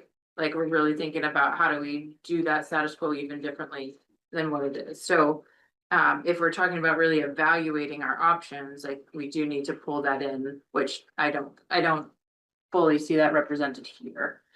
So it's like, Yeah, I mean, I think I understand what you're getting at. If we're going to be, if the timeline says that on April 14th, the board action is to approve sites to move forward on, so, yeah. Because basically decide what schools to close. Right? I don't see how we're gonna get that done because there's just some basic information. We have that matrix, right? And in order to get the information relevant to those items on the matrix in what, 10 days? No, 30 days. No, less than that. Yeah. I can't. it's coming quickly either way. Either way, it's pretty quick, and I don't see how that can be done, or at least to do justice to it. I don't The whole issue that I've had for a while is that, you know, we keep calling it the status quo, but what we're really, the folks who are interested in not closing these schools, our point is that there are other financial avenues to take that don't necessitate, closing the schools. And that information really hasn't been developed very much. It's information that actually, interestingly, is actually on the minds of folks over on Montpelier as an alternative, to doing things like closing schools. So we're a little behind the 8 ball, I think, in terms of developing that information. And I don't know how we're gonna get it done by April 14th. I very much respect your perspective, and when I'm looking at this timeline, I'm not seeing April 14th as voting on closing schools. I'm seeing April 14th as option 1, keeping all of our schools open is gonna remain what it is. And then for options 2 and 3, both of those involve closing 2 schools. And on April 14th, we'll decide when we're evaluating options 2 and 3, these are the schools that we're gonna presume will be the open schools for options 2 and 3. Well, open, the ones that are gonna remain open means that you have some that you're gonna close. Correct, for options 2 and 3, but the board isn't deciding if between options 1, 2, and 3, the board isn't making that decision yet. They're just saying when we're evaluating options that close schools. I mean, I hear what you're saying. I don't think that on the 14th, you're gonna decide, the board's gonna decide which schools are gonna remain open and which are gonna close. No, they're gonna decide defining option 2, right, which right now is 2 generic schools. It's redefining option 2 as these 2 schools. It's redefining option 3 as these 2 schools. It's not selecting option 2 or option 3. It's just allowing option 2 and 3's investigation or development to proceed. So we would know what does option 2 and 3 actually look like. And cost. And cost, exactly. It's not selecting them. It's just that right now, option 2 and 3, much like option 1, aren't actually developed. They're big concepts of possible ways to go forward. Oh, so when you says improved sites to move forward with, you haven't made a decision on whether to actually do that? Correct. It's just about Well, when are you continue gonna working vote? on evaluating. When are we gonna vote? Later down in the 20. But I think what I'm suggesting is that that's all for options 2 and 3, and we haven't done this same dive for option 1. And so I don't wanna skip that. So when I'm talking about option 1, I guess I have a lot more questions. Because the cost saving steps we've thrown into the ether is like moving district office into the building or middle school model 6 through 8, right? There's lots of like up here, what does that mean for cost savings? But I'm not sure I understand yet from the board, like, what are those things? What are the concrete things? And the So- reason for that is we haven't looked at it. And I guess that's what I'm saying. So when we're talking about this timeline, we haven't built in that time like we're dedicating to 2 and 3. So that would be one area that I'd wanna add. My second thing is that we also haven't really built in any, I don't mean this derogatorily, but like meaningful time to connect with the community between each thing that comes out. And that feels really important to me for all the reasons we saw today. Right? All the questions that come up, all the community input I that comes appreciate out for that. people who live there, Yeah. sites, people who know the sites well. Not to say our architects don't, but to say like there's a lot of historical knowledge that comes in. And also, I think if we're going to be able to make any meaningful change in any community, we're gonna have to somehow bridge this like. How do you move forward progress and what's the history and how do you keep it? And there is a bridge there, so I don't know where it is and I don't know how to build it, but I know it doesn't happen without conversation. So. The engagement committee has 2 things planned. There's a survey going out tomorrow, and then we're working with Up for Learning for a community conversations event happening in either April or May. But with this structure as is, we don't meet again until the end of April. Right. And I would say that we had a really good success rate with board members going to their own communities and hosting those like really genuine conversations, and I'd love to see more of that. Agreed. So sometime between April 14th and May 12th feels like that's a place to do one chunk of that. Agreed. Right, to sort of plug and play some of those, given what we learned today and maybe what we learned more about in April. So I guess those are some pieces that are jumping out to me as part of the timeline that I'd love to make more robust. Yeah, so I appreciate that. You know, I think there is a bit of a hole on what we mean by what it means when we're thinking about keeping the elementary schools open. And what that entails and how we can save money, you know, in other ways rather than relying on closing the school. And I guess I'm wondering how we're gonna build that.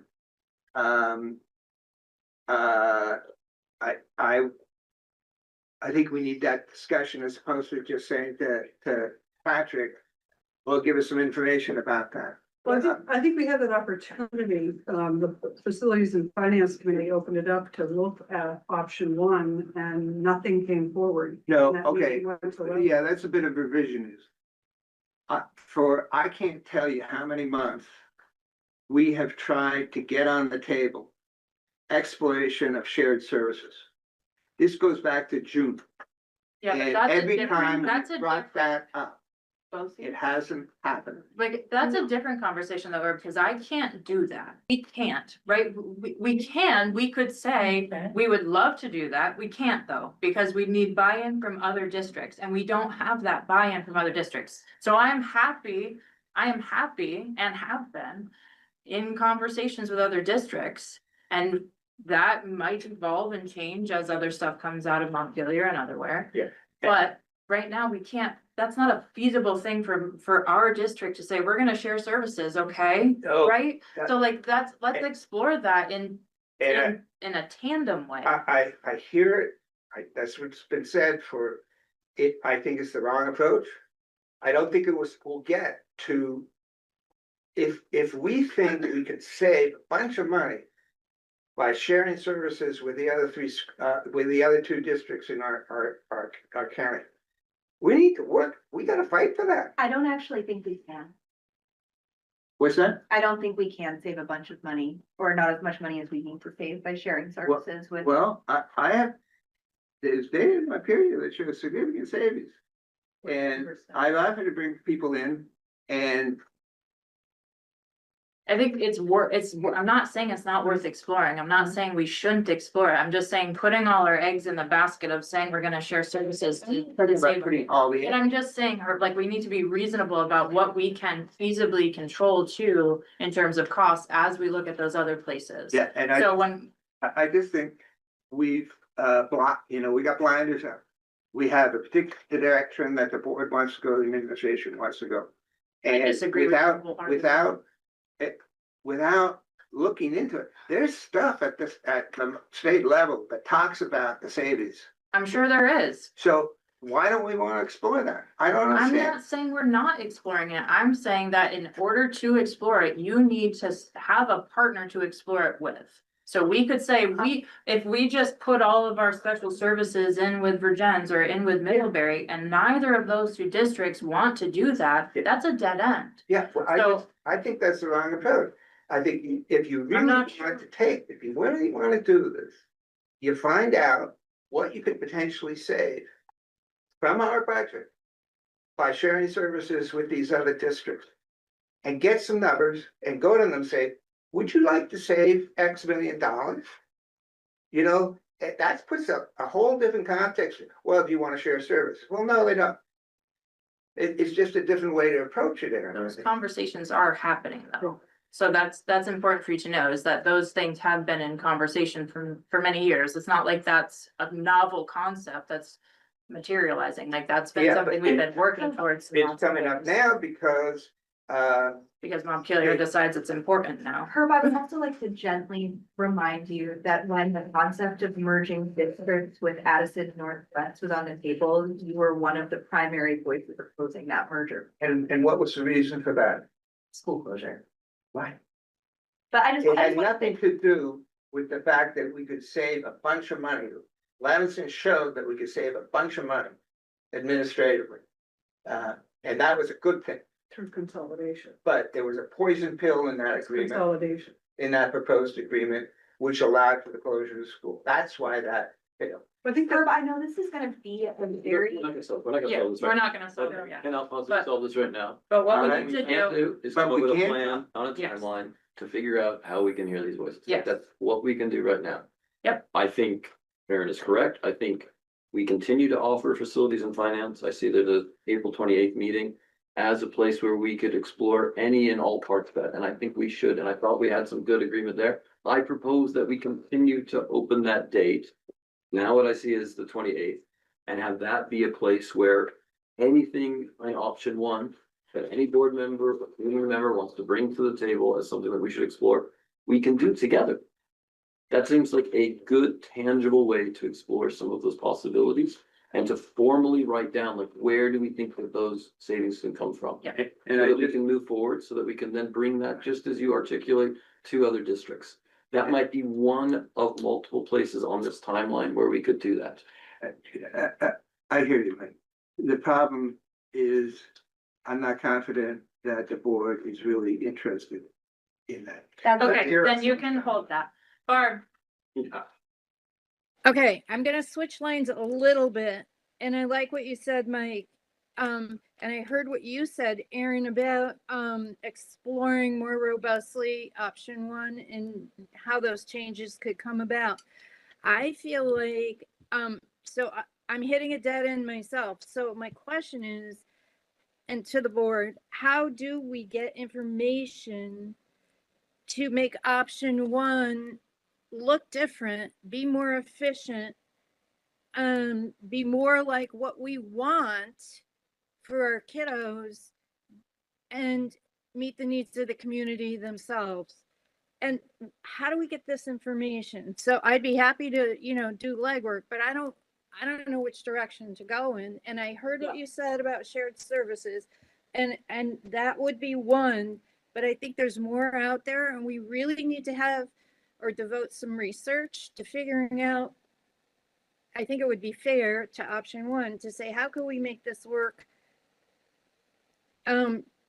as well as, or not as well as, some of the other options.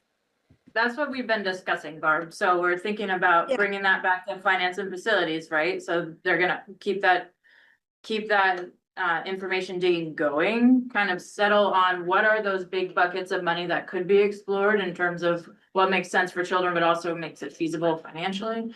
Yeah. So that's what Mike was just describing, and then taking that in tandem with, other shared resource avenues. But all that work is gonna happen, I think, too, though, thinking about in terms of like what sites make sense for what, just like we did for options 2 and 3 is also important if we're talking about what does education look like and how does it fit us. So that's where it's starting. Community engagement is Yeah. also doing things. And then we're gonna build in some more informational sessions and data gathering with our communities into the timeline. So I'm not sure. Well, what I was thinking was perhaps might we bring in the advisory committee to say, look at option one, what can we do differently? I think the advisory council has been sort of driven by options 2 and 3, if I'm not mistaken, because they allow for grade banding. Yeah, they made that real quick. So what I think was true, I think that's true. They've looked at the current structure and staffing implications going forward in two different ways. One is in our current structure with the staffing rules overlaid, what savings might that generate? Because we're sort of, to our conversation earlier, we have more staffing than our staffing rules call for currently. So there's savings that could be generated if we really came down tightly to our staffing rules. So they've looked at that. And they've also looked at, in our current structure, saving a relatively equal amount of money as the other options. What does that look like? Which now reduces staffing to below the staffing rules level. They haven't explored, cooperative services or things of that nature. They really sort of looked at it. So that could be part of what we bring in as well then. Right, so that type of, like, as I was imagining what you were talking about, and I was sort of envisioning this going forward, so the concept design work that David was talking about earlier for the two options for the fewer schools, that same approach of really looking at in the future with, and we'd have to figure out like in the future at our staffing level or staffing rules level, or in the future at a certain dollar amount of savings we're gonna target. Those are two different realities we can look at. What would the staffing be in each school with the student experience? So trying to mirror the same approach for all three options. Yeah, that sounds good. So we have those things going. So what I'm wondering though is about timeline. Oh, Kristen, sorry. No worries. Sort of have a two-part question. So if there is a proposed school closing, it's my understanding that there would have to be a townwide vote. In that, you know, if we were to close, you know, say a school in, you know, in Starksboro, wouldn't there have to be a townwide vote? And what would happen if it's not supported by the town's voters? Would we by default go back to option one, or is there a backup plan? I don't mean to throw a wrench in it, but you know, these are things that we definitely, you know, people are wondering about, and we really need to be prepared to answer these questions.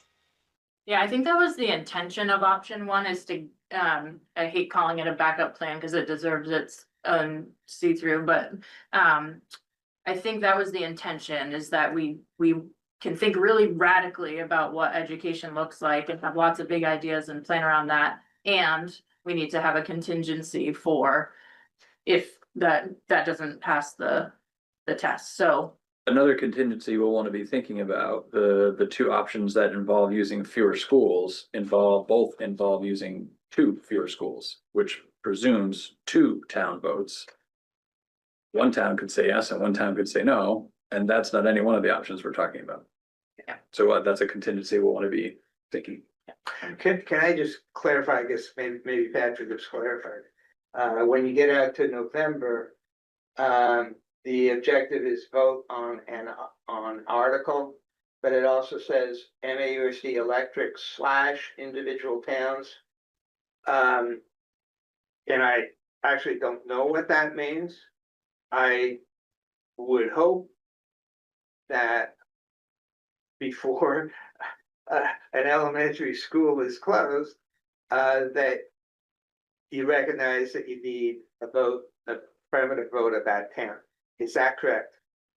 Yes. yeah.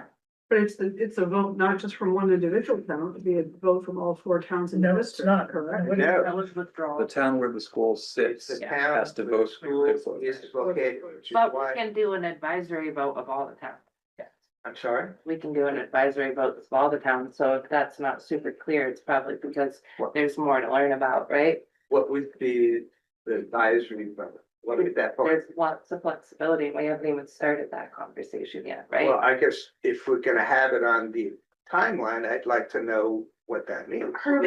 So my understanding of an advisory vote is that it wouldn't change, it wouldn't change what's in the articles of agreement. So if closing Robinson was something we put on the ballot, only Starksboro has an input into whether or not Robinson would close. But Bristol, Moncton, and New Haven could have an advisory vote that doesn't mean anything. That would just show the sentiment of the other towns on how they're feeling about this option. Why would you do that? Where would you do that? Sorry. How, an advisory vote on whether Starksboro should close its school? It's just an option. All the kids from all the towns would be having a different educational experience before or after these situations. Right, so option one, option two, and option three are all of the kids in our district are gonna have a different educational experience. It affects everyone. And so none of this has been decided upon. I don't even think the word advisory was even on there. This is a whole nother conversation that we didn't warn on our agenda. So I hear that you're asking about that, and I'm also excited to have that conversation.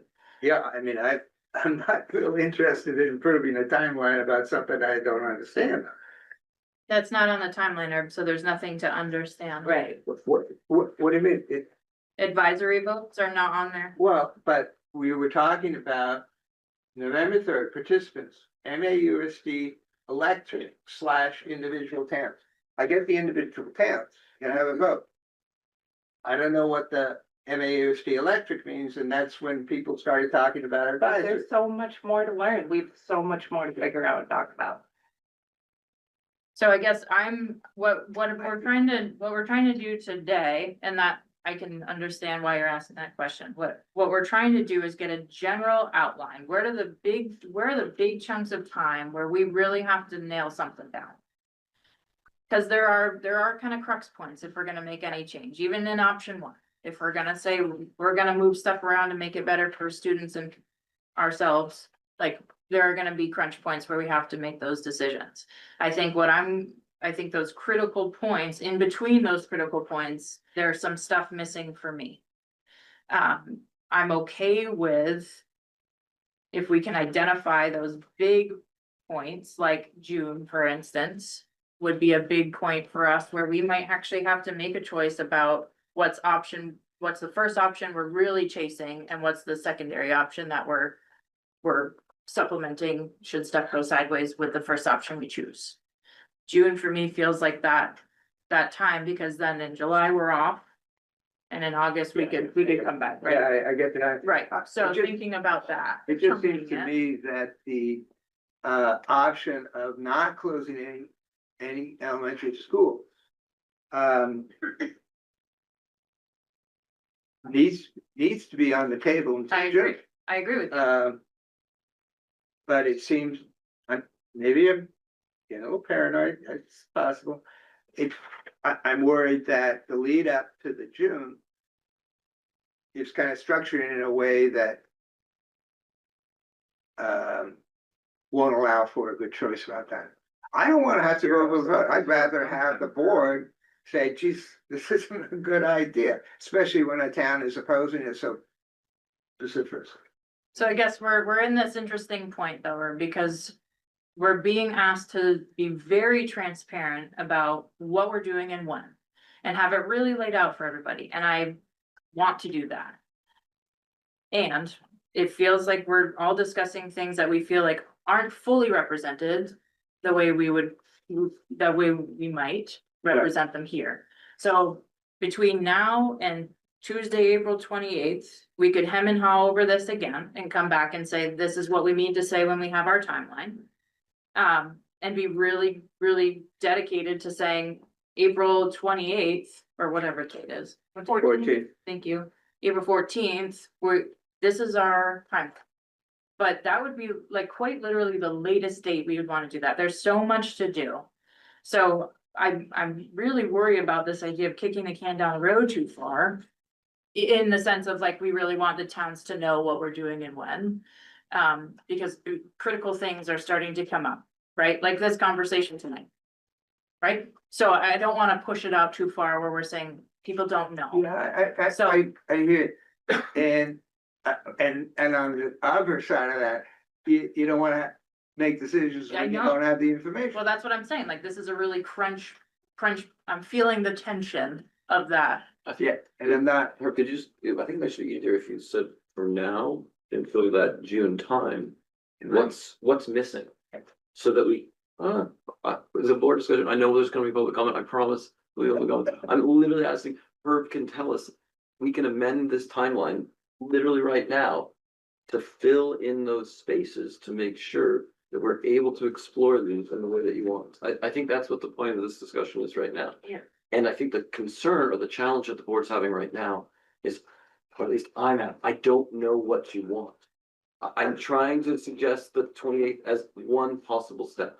But if that's insufficient, what becomes sufficient so that we get to June and we all feel comfortable knowing that we fully explored the 3 options in a way that we would be able to make an informed decision. Yeah. But without stating those, I don't know what to do.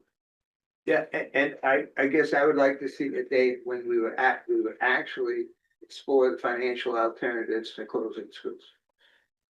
And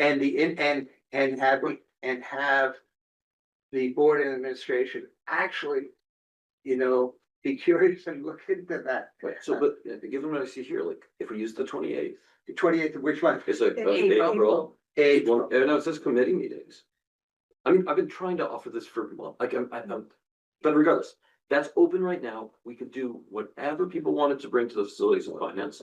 And it sure looks like the 12th of May could be a time that if we had specific things that emerged from facilities and finance, we could bring that to the full board. Yeah. For full consideration, plus give the administration time in between that April and May time to investigate whatever those key things were that we decided in that meeting were that viable alternative. Okay, Like, to me, that's a formal plan Yeah. to make sure that these conversations occur and they occur like thoughtfully, they occur with the full board, with the administration. So maybe we meet May 12th, option 1 day, and we do full board on option 12, and we talk about everything option 1 Well, after the 28th. after the 20th. Yeah, May 12th.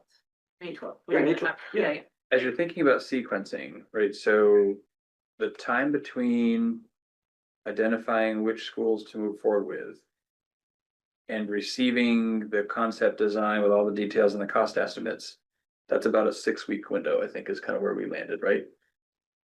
Been doing all that legwork, getting it to the cost estimators, et cetera. With them agreeing to this. You're on TV. I know. In a minute. But that's the current, that's the way you. But that's kind of some of what's behind the scenes here, is trying to create the space to do the work in between decision points that needs to get done. Right, so So- that would be happening in parallel. Right. Right, with This. It would yeah, need to and, be. yep, Yeah, exactly. and that's not to, like, this can all change, but however it change, it just needs to create the space to do the work in between those decision points. Because we're always gonna be choosing between all of the schools and using less of the schools. So that is always gonna be an important comparison to what it looks like with 3 schools versus 5. Yeah, and I just want to make sure it's a fair comparison. And I actually get what Patrick just said about it's gonna take 6 weeks for you folks to give you some cost estimate.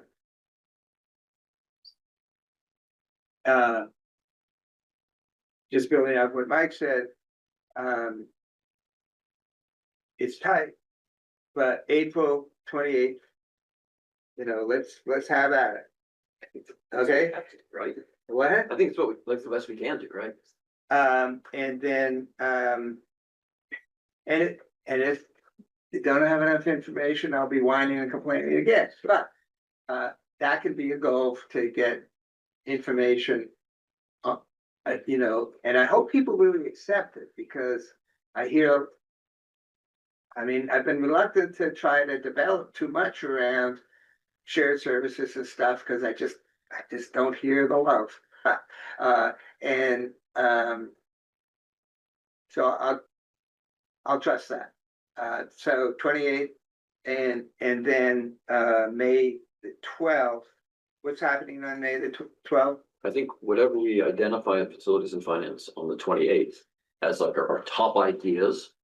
Because we probably won't have the in-depth exploration in terms of administrative perspective. Yeah, we would advance that on the 28th and say, Patrick, Floyd, here are the things that came up and we're excited about to really see implemented here. Yeah. Bring that in MASD context back to us by the 12th to have that continued discussion, not only with the facilities and finance, but with the full board. So it'd be a chance for us to share what emerged and what was exciting from the 28th, and also share that with some potential context at the same level of rigor that they've been providing for options 2 and 3. They could provide hopefully for option 1 as well. Yeah, so I would prefer, having April 28th focused on what do we need to do to keep these schools open, Yes.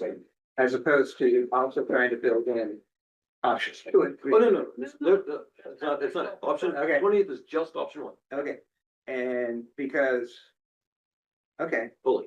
All right. and then what's happening on the 12th? I think from that, some of the ideas will emerge from that discussion that we say, here was the list of however many, these are the ones we're particularly excited about. And we bring that to the full board to chew on again on option 1 and have some additional context. On the 12th, or On the the 20th, or the 26th, what's it? That's well. Kathy? So what would be helpful most to me as a member of facilities and finance would be to have a body of information presented at that April 28th meeting that will define where, we've heard over and over and over again, you can do this without closing schools. Well, tonight we heard, but you won't look at both these. What does that translate to? What are the specifics? So when you come to the Facilities and Finance Committee meeting on the 28th, have those dollar values and those approaches ready to go so we can talk about them. We have heard absolutely nothing. Kathy, We committed a You whole know, meeting Kathy- to it and nobody showed up. Kathy, the reason why you haven't heard it is because people don't want to listen to it. I don't think that's true. at I all, think Eric. that's true. I- That's been built. And I take offense at that because Well- we've been more than open to having all sides presented and all we hear is there's other All- ways to do this. but we all don't I hear- Get that information. All I What does it hear look like, is, Herb? Herb, What does it look like? bring it to me, give me all the numbers. You do it all yourself, Herb, bring it all to me, and you're not willing to help. Well, Okay, well, I'm gonna push pause, because this is not fruitful. Not. But so you guys can have a discussion at Finance and Facilities about what that looks like, what information you're bringing, what cost, I think we've talked a lot about a few different things that were cost savings. But you guys should have that discussion at Finance and Facilities. I think what I'm going to do is I'm not gonna have us vote on this timeline tonight, because I don't think it adequately captures what we're talking about. I want to adjust it. I'll bring it back on April 14th with those adjustments made. I will intend to share it with you before then for comments if I miss something, but really want to be by April 14th, we need to say, this is what we're doing and this is our timeline. One tiny thing for the. Yes. And it's just a question to Patrick and actually Trix Collins, sorry, you're actually David, thank you, David, I'm sorry. On that day, it says approved sites to move forward with, and I think I really appreciate the breadth of information that you provided with us today. The one thing, Patrick, that might seem also important in that is the transportation consultant.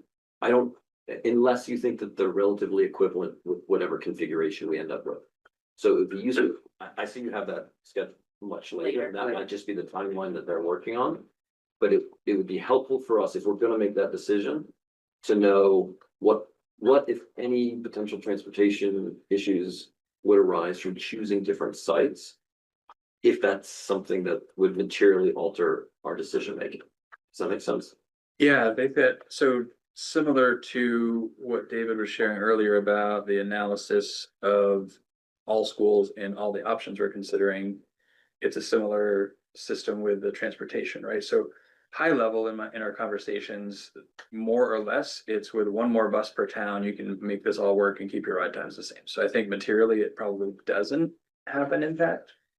But to do the full in-depth modeling with like stop by stop for all of the iterations that exist currently will exponentially increase the cost. So But if your contention is kind of like we saw today, that isn't materially to the decision, then I think I'm okay with this. right. Fair. And then once we know which schools we'd be modeling, then that greater depth can be done. And that same window of time will give the transportation consultant what they need to bring that sort of stop by stop modeling and talk more specifically about ride times and how to mitigate all that. Thank you. So I've got to bring it up again.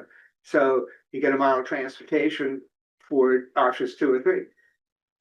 Is it going to compare to keeping the elementary schools open? I don't need to model our current transportation structure because it exists right now. I know, but there might be differences in terms of transportation time, bus time for kids. If they go, they remain in their elementary school versus going somewhere else, right? We have So those numbers when- already. Are we going, No, is that so gonna we're- be forthcoming?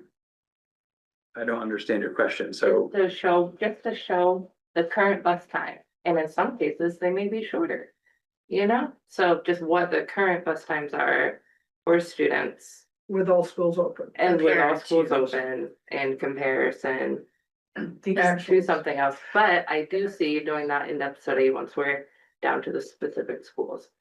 But also, the nice thing is that option 1, right, is a really familiar option because it has been 8 years of being very interested and working very hard on how to find savings to keep all the schools open. That has been my entire experience, is sticking into that. So I feel confident that we're gonna have a lot of information about where the savings can still be found, what we've already done, and where's left to go forward to find savings and remain using all of our buildings.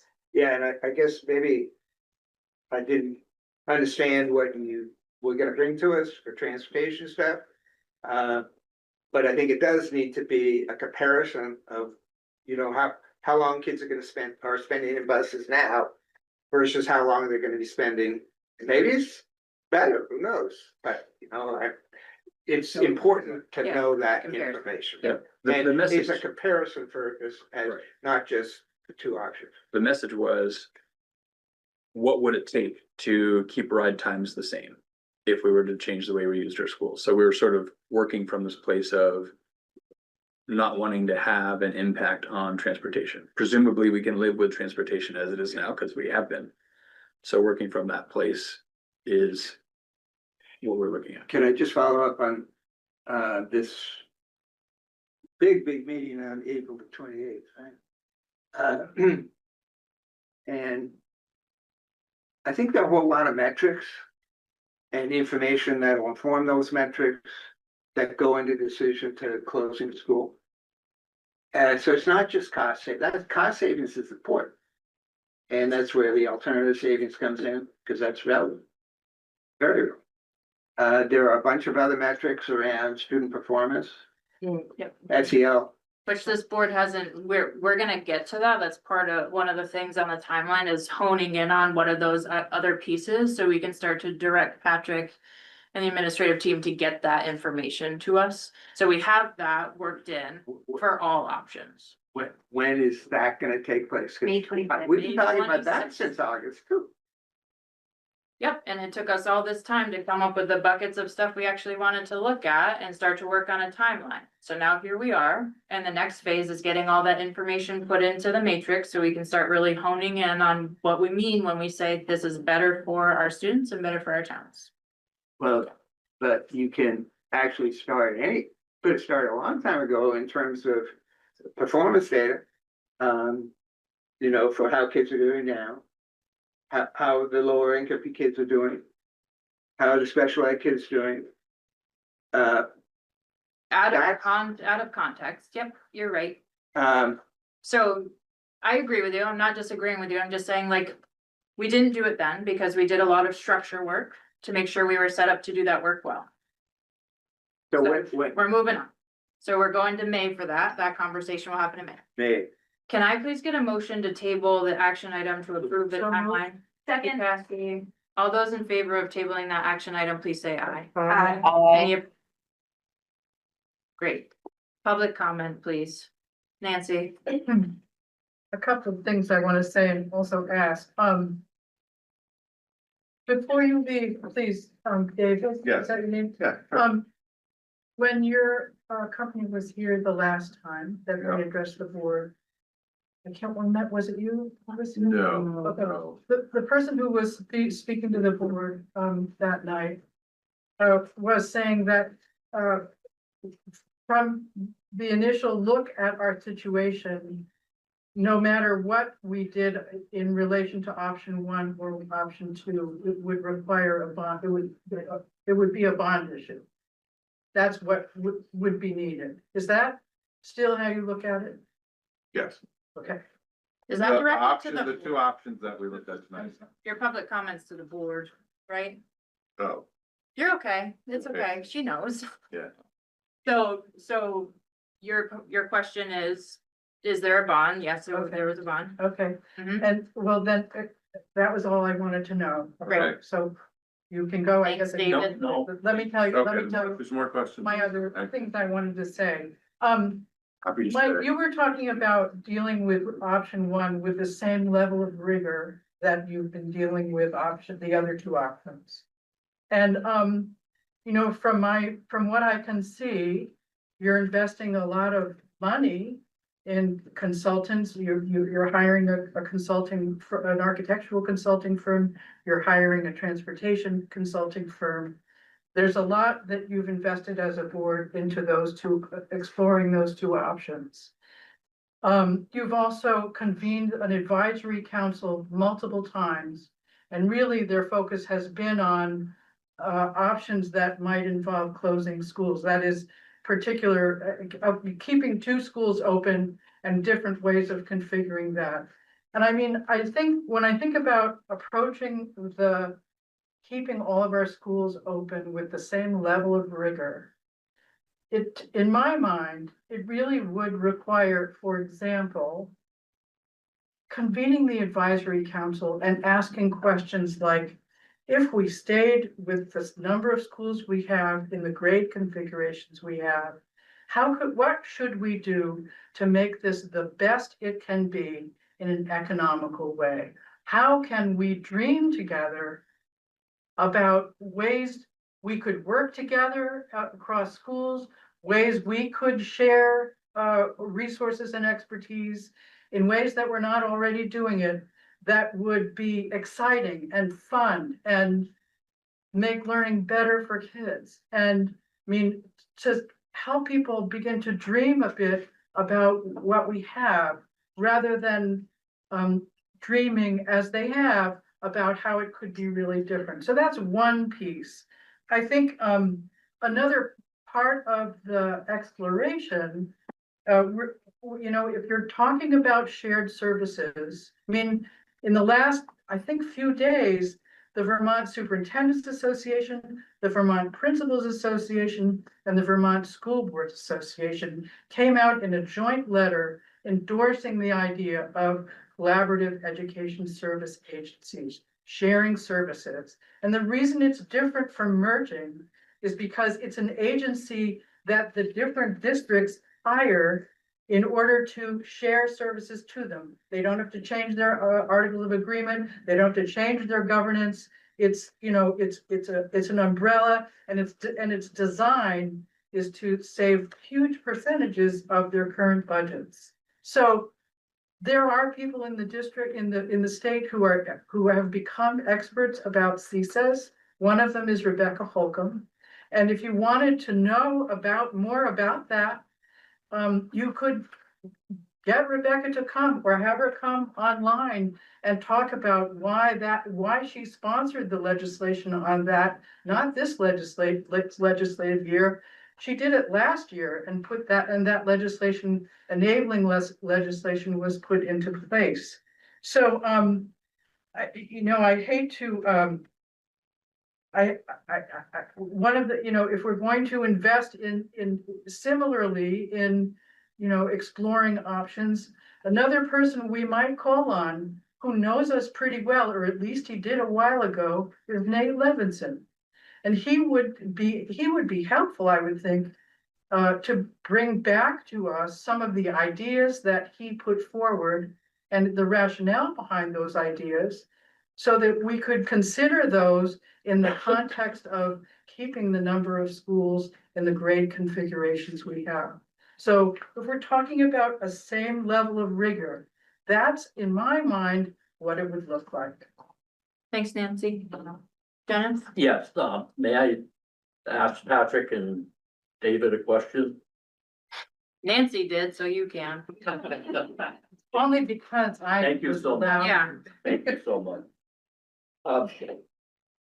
Apparently you're gonna put some costs together for these different scenarios of what it would cost to,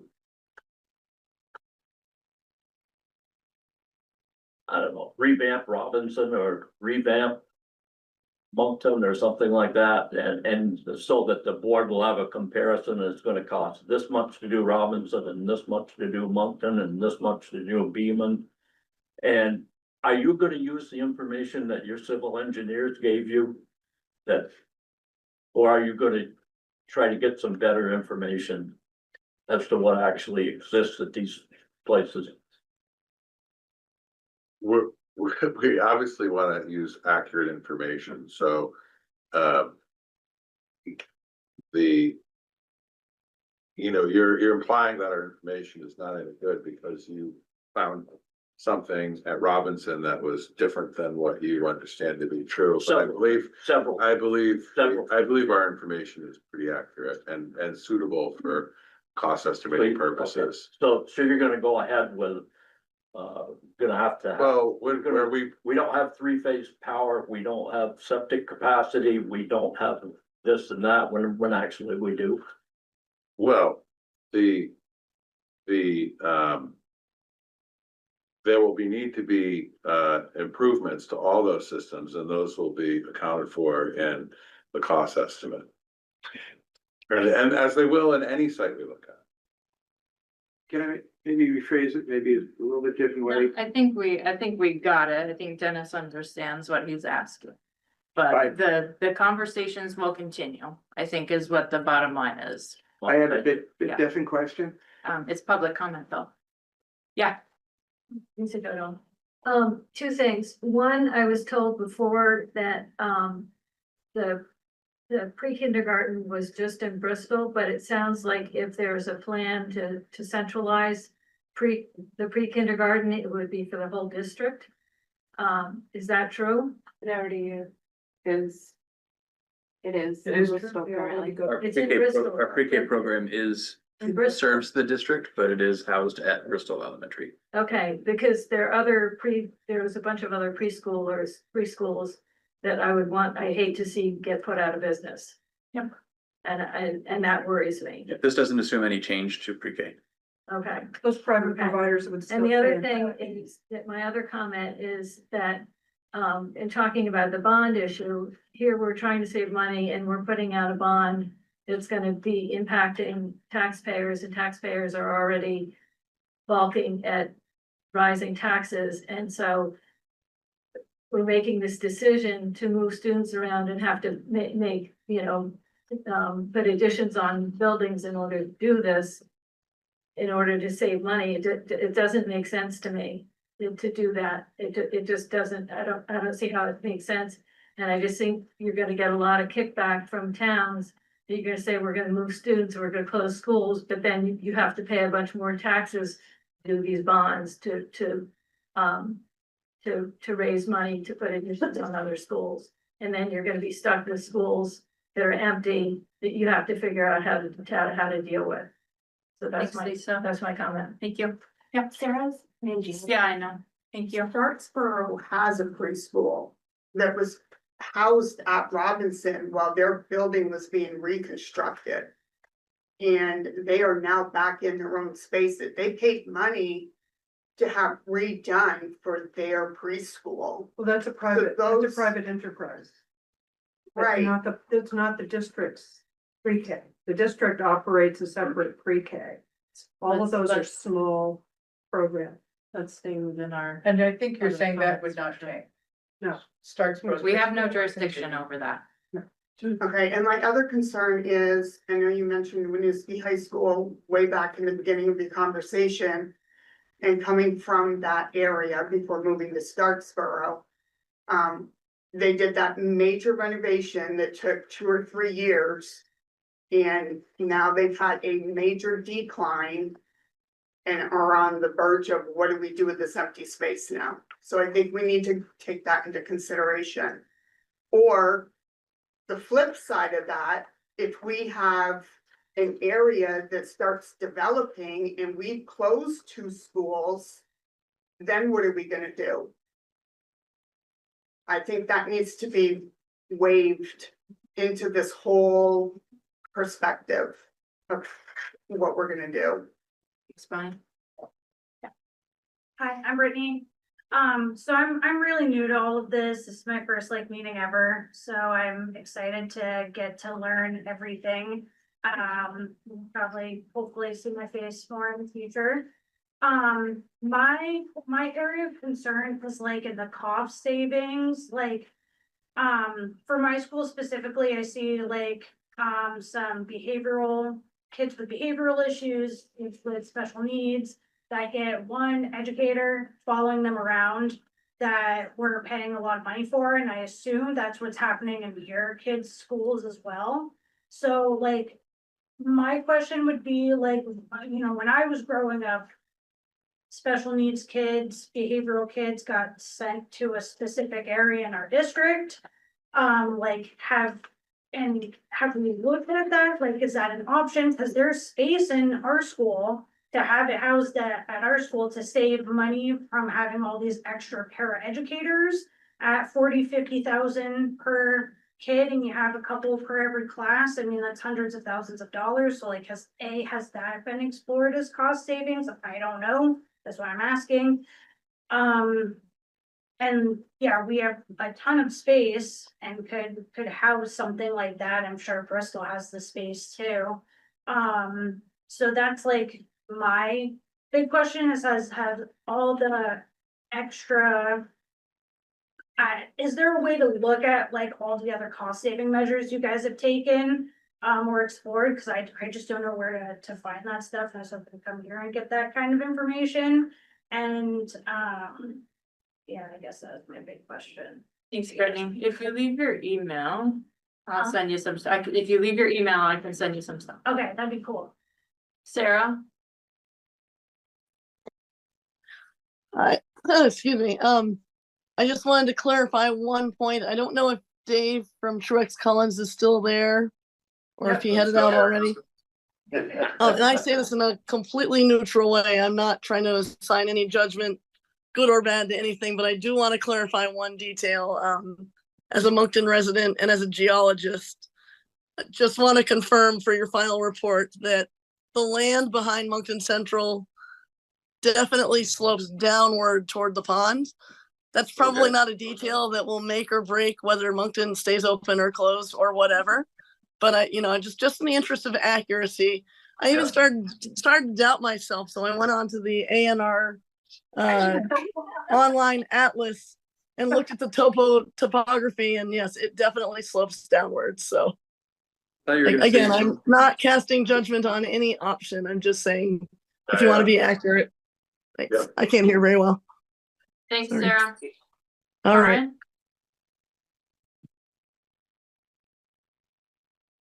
Okay, thank you. Sorry. Took me a little while to unmute myself. Erin, I want to thank you for acknowledging the need to study option one. Mike, thank you for laying out the timeline to talk about it. I agree with Nancy that we need to show investment in this discussion and seek outside consultation to support research equally, fairly. You're all busy people, and it isn't reasonable to ask Herb to do this work solo, finding all of the information to support the conversation. So I really do want to ask that we make it a priority to fully consider option one. I also want to reiterate that it's not status quo that we're looking for. I think that was talked about a little bit today, but it was also described as the same configuration and status quo. So I would like to have a shared understanding that we're not asking for things to be the same. We want to look for the best quality that we can offer and reduce costs while keeping kids in the schools in the towns where they live. To Liz and Meredith, for the sake of the Community Engagement Committee, I do want to offer some feedback. When a question was asked regarding affirming the democratic process and the vote, I felt so unsettled and like my trust was so rattled by the comment about, well, we'll have this kind of vote, but there'll be another vote and we'll figure what that is. It really was unsettling to me. I don't know what you're talking about, but it did not feel like you were upholding the Articles of Agreement. And I just need to let you know that's terrifying. Thanks, Karen. Okay. Yeah, I throw just one more thing out there, so I haven't come down, I promise. I think the other factor is we need to consider the parents that transport back and forth to school. And that those students that don't take the bus. And asking them to drive to another whole town before they go to work. And leaving work early to make sure that that child's picked up. Thank you. Okay. Need a motion to adjourn. I have a question. Yes, sir. Sorry. I'm gonna be looking at your Google Drive. If I have a question for our architect about, something, just trying to make things simple. Or if I don't understand, how do I make that question without having to come back to for board meeting for permission? I don't know, can I get back to you? Okay. Thank you. Sorry, who? Second. Oh, who did it? I did. Kathy first, Mike second. All those in favor to adjourn at 10:24, please say aye. Aye. Any opposed? Yeah. Oh, yeah. Yeah. We're good. Amazing. Okay. Yeah.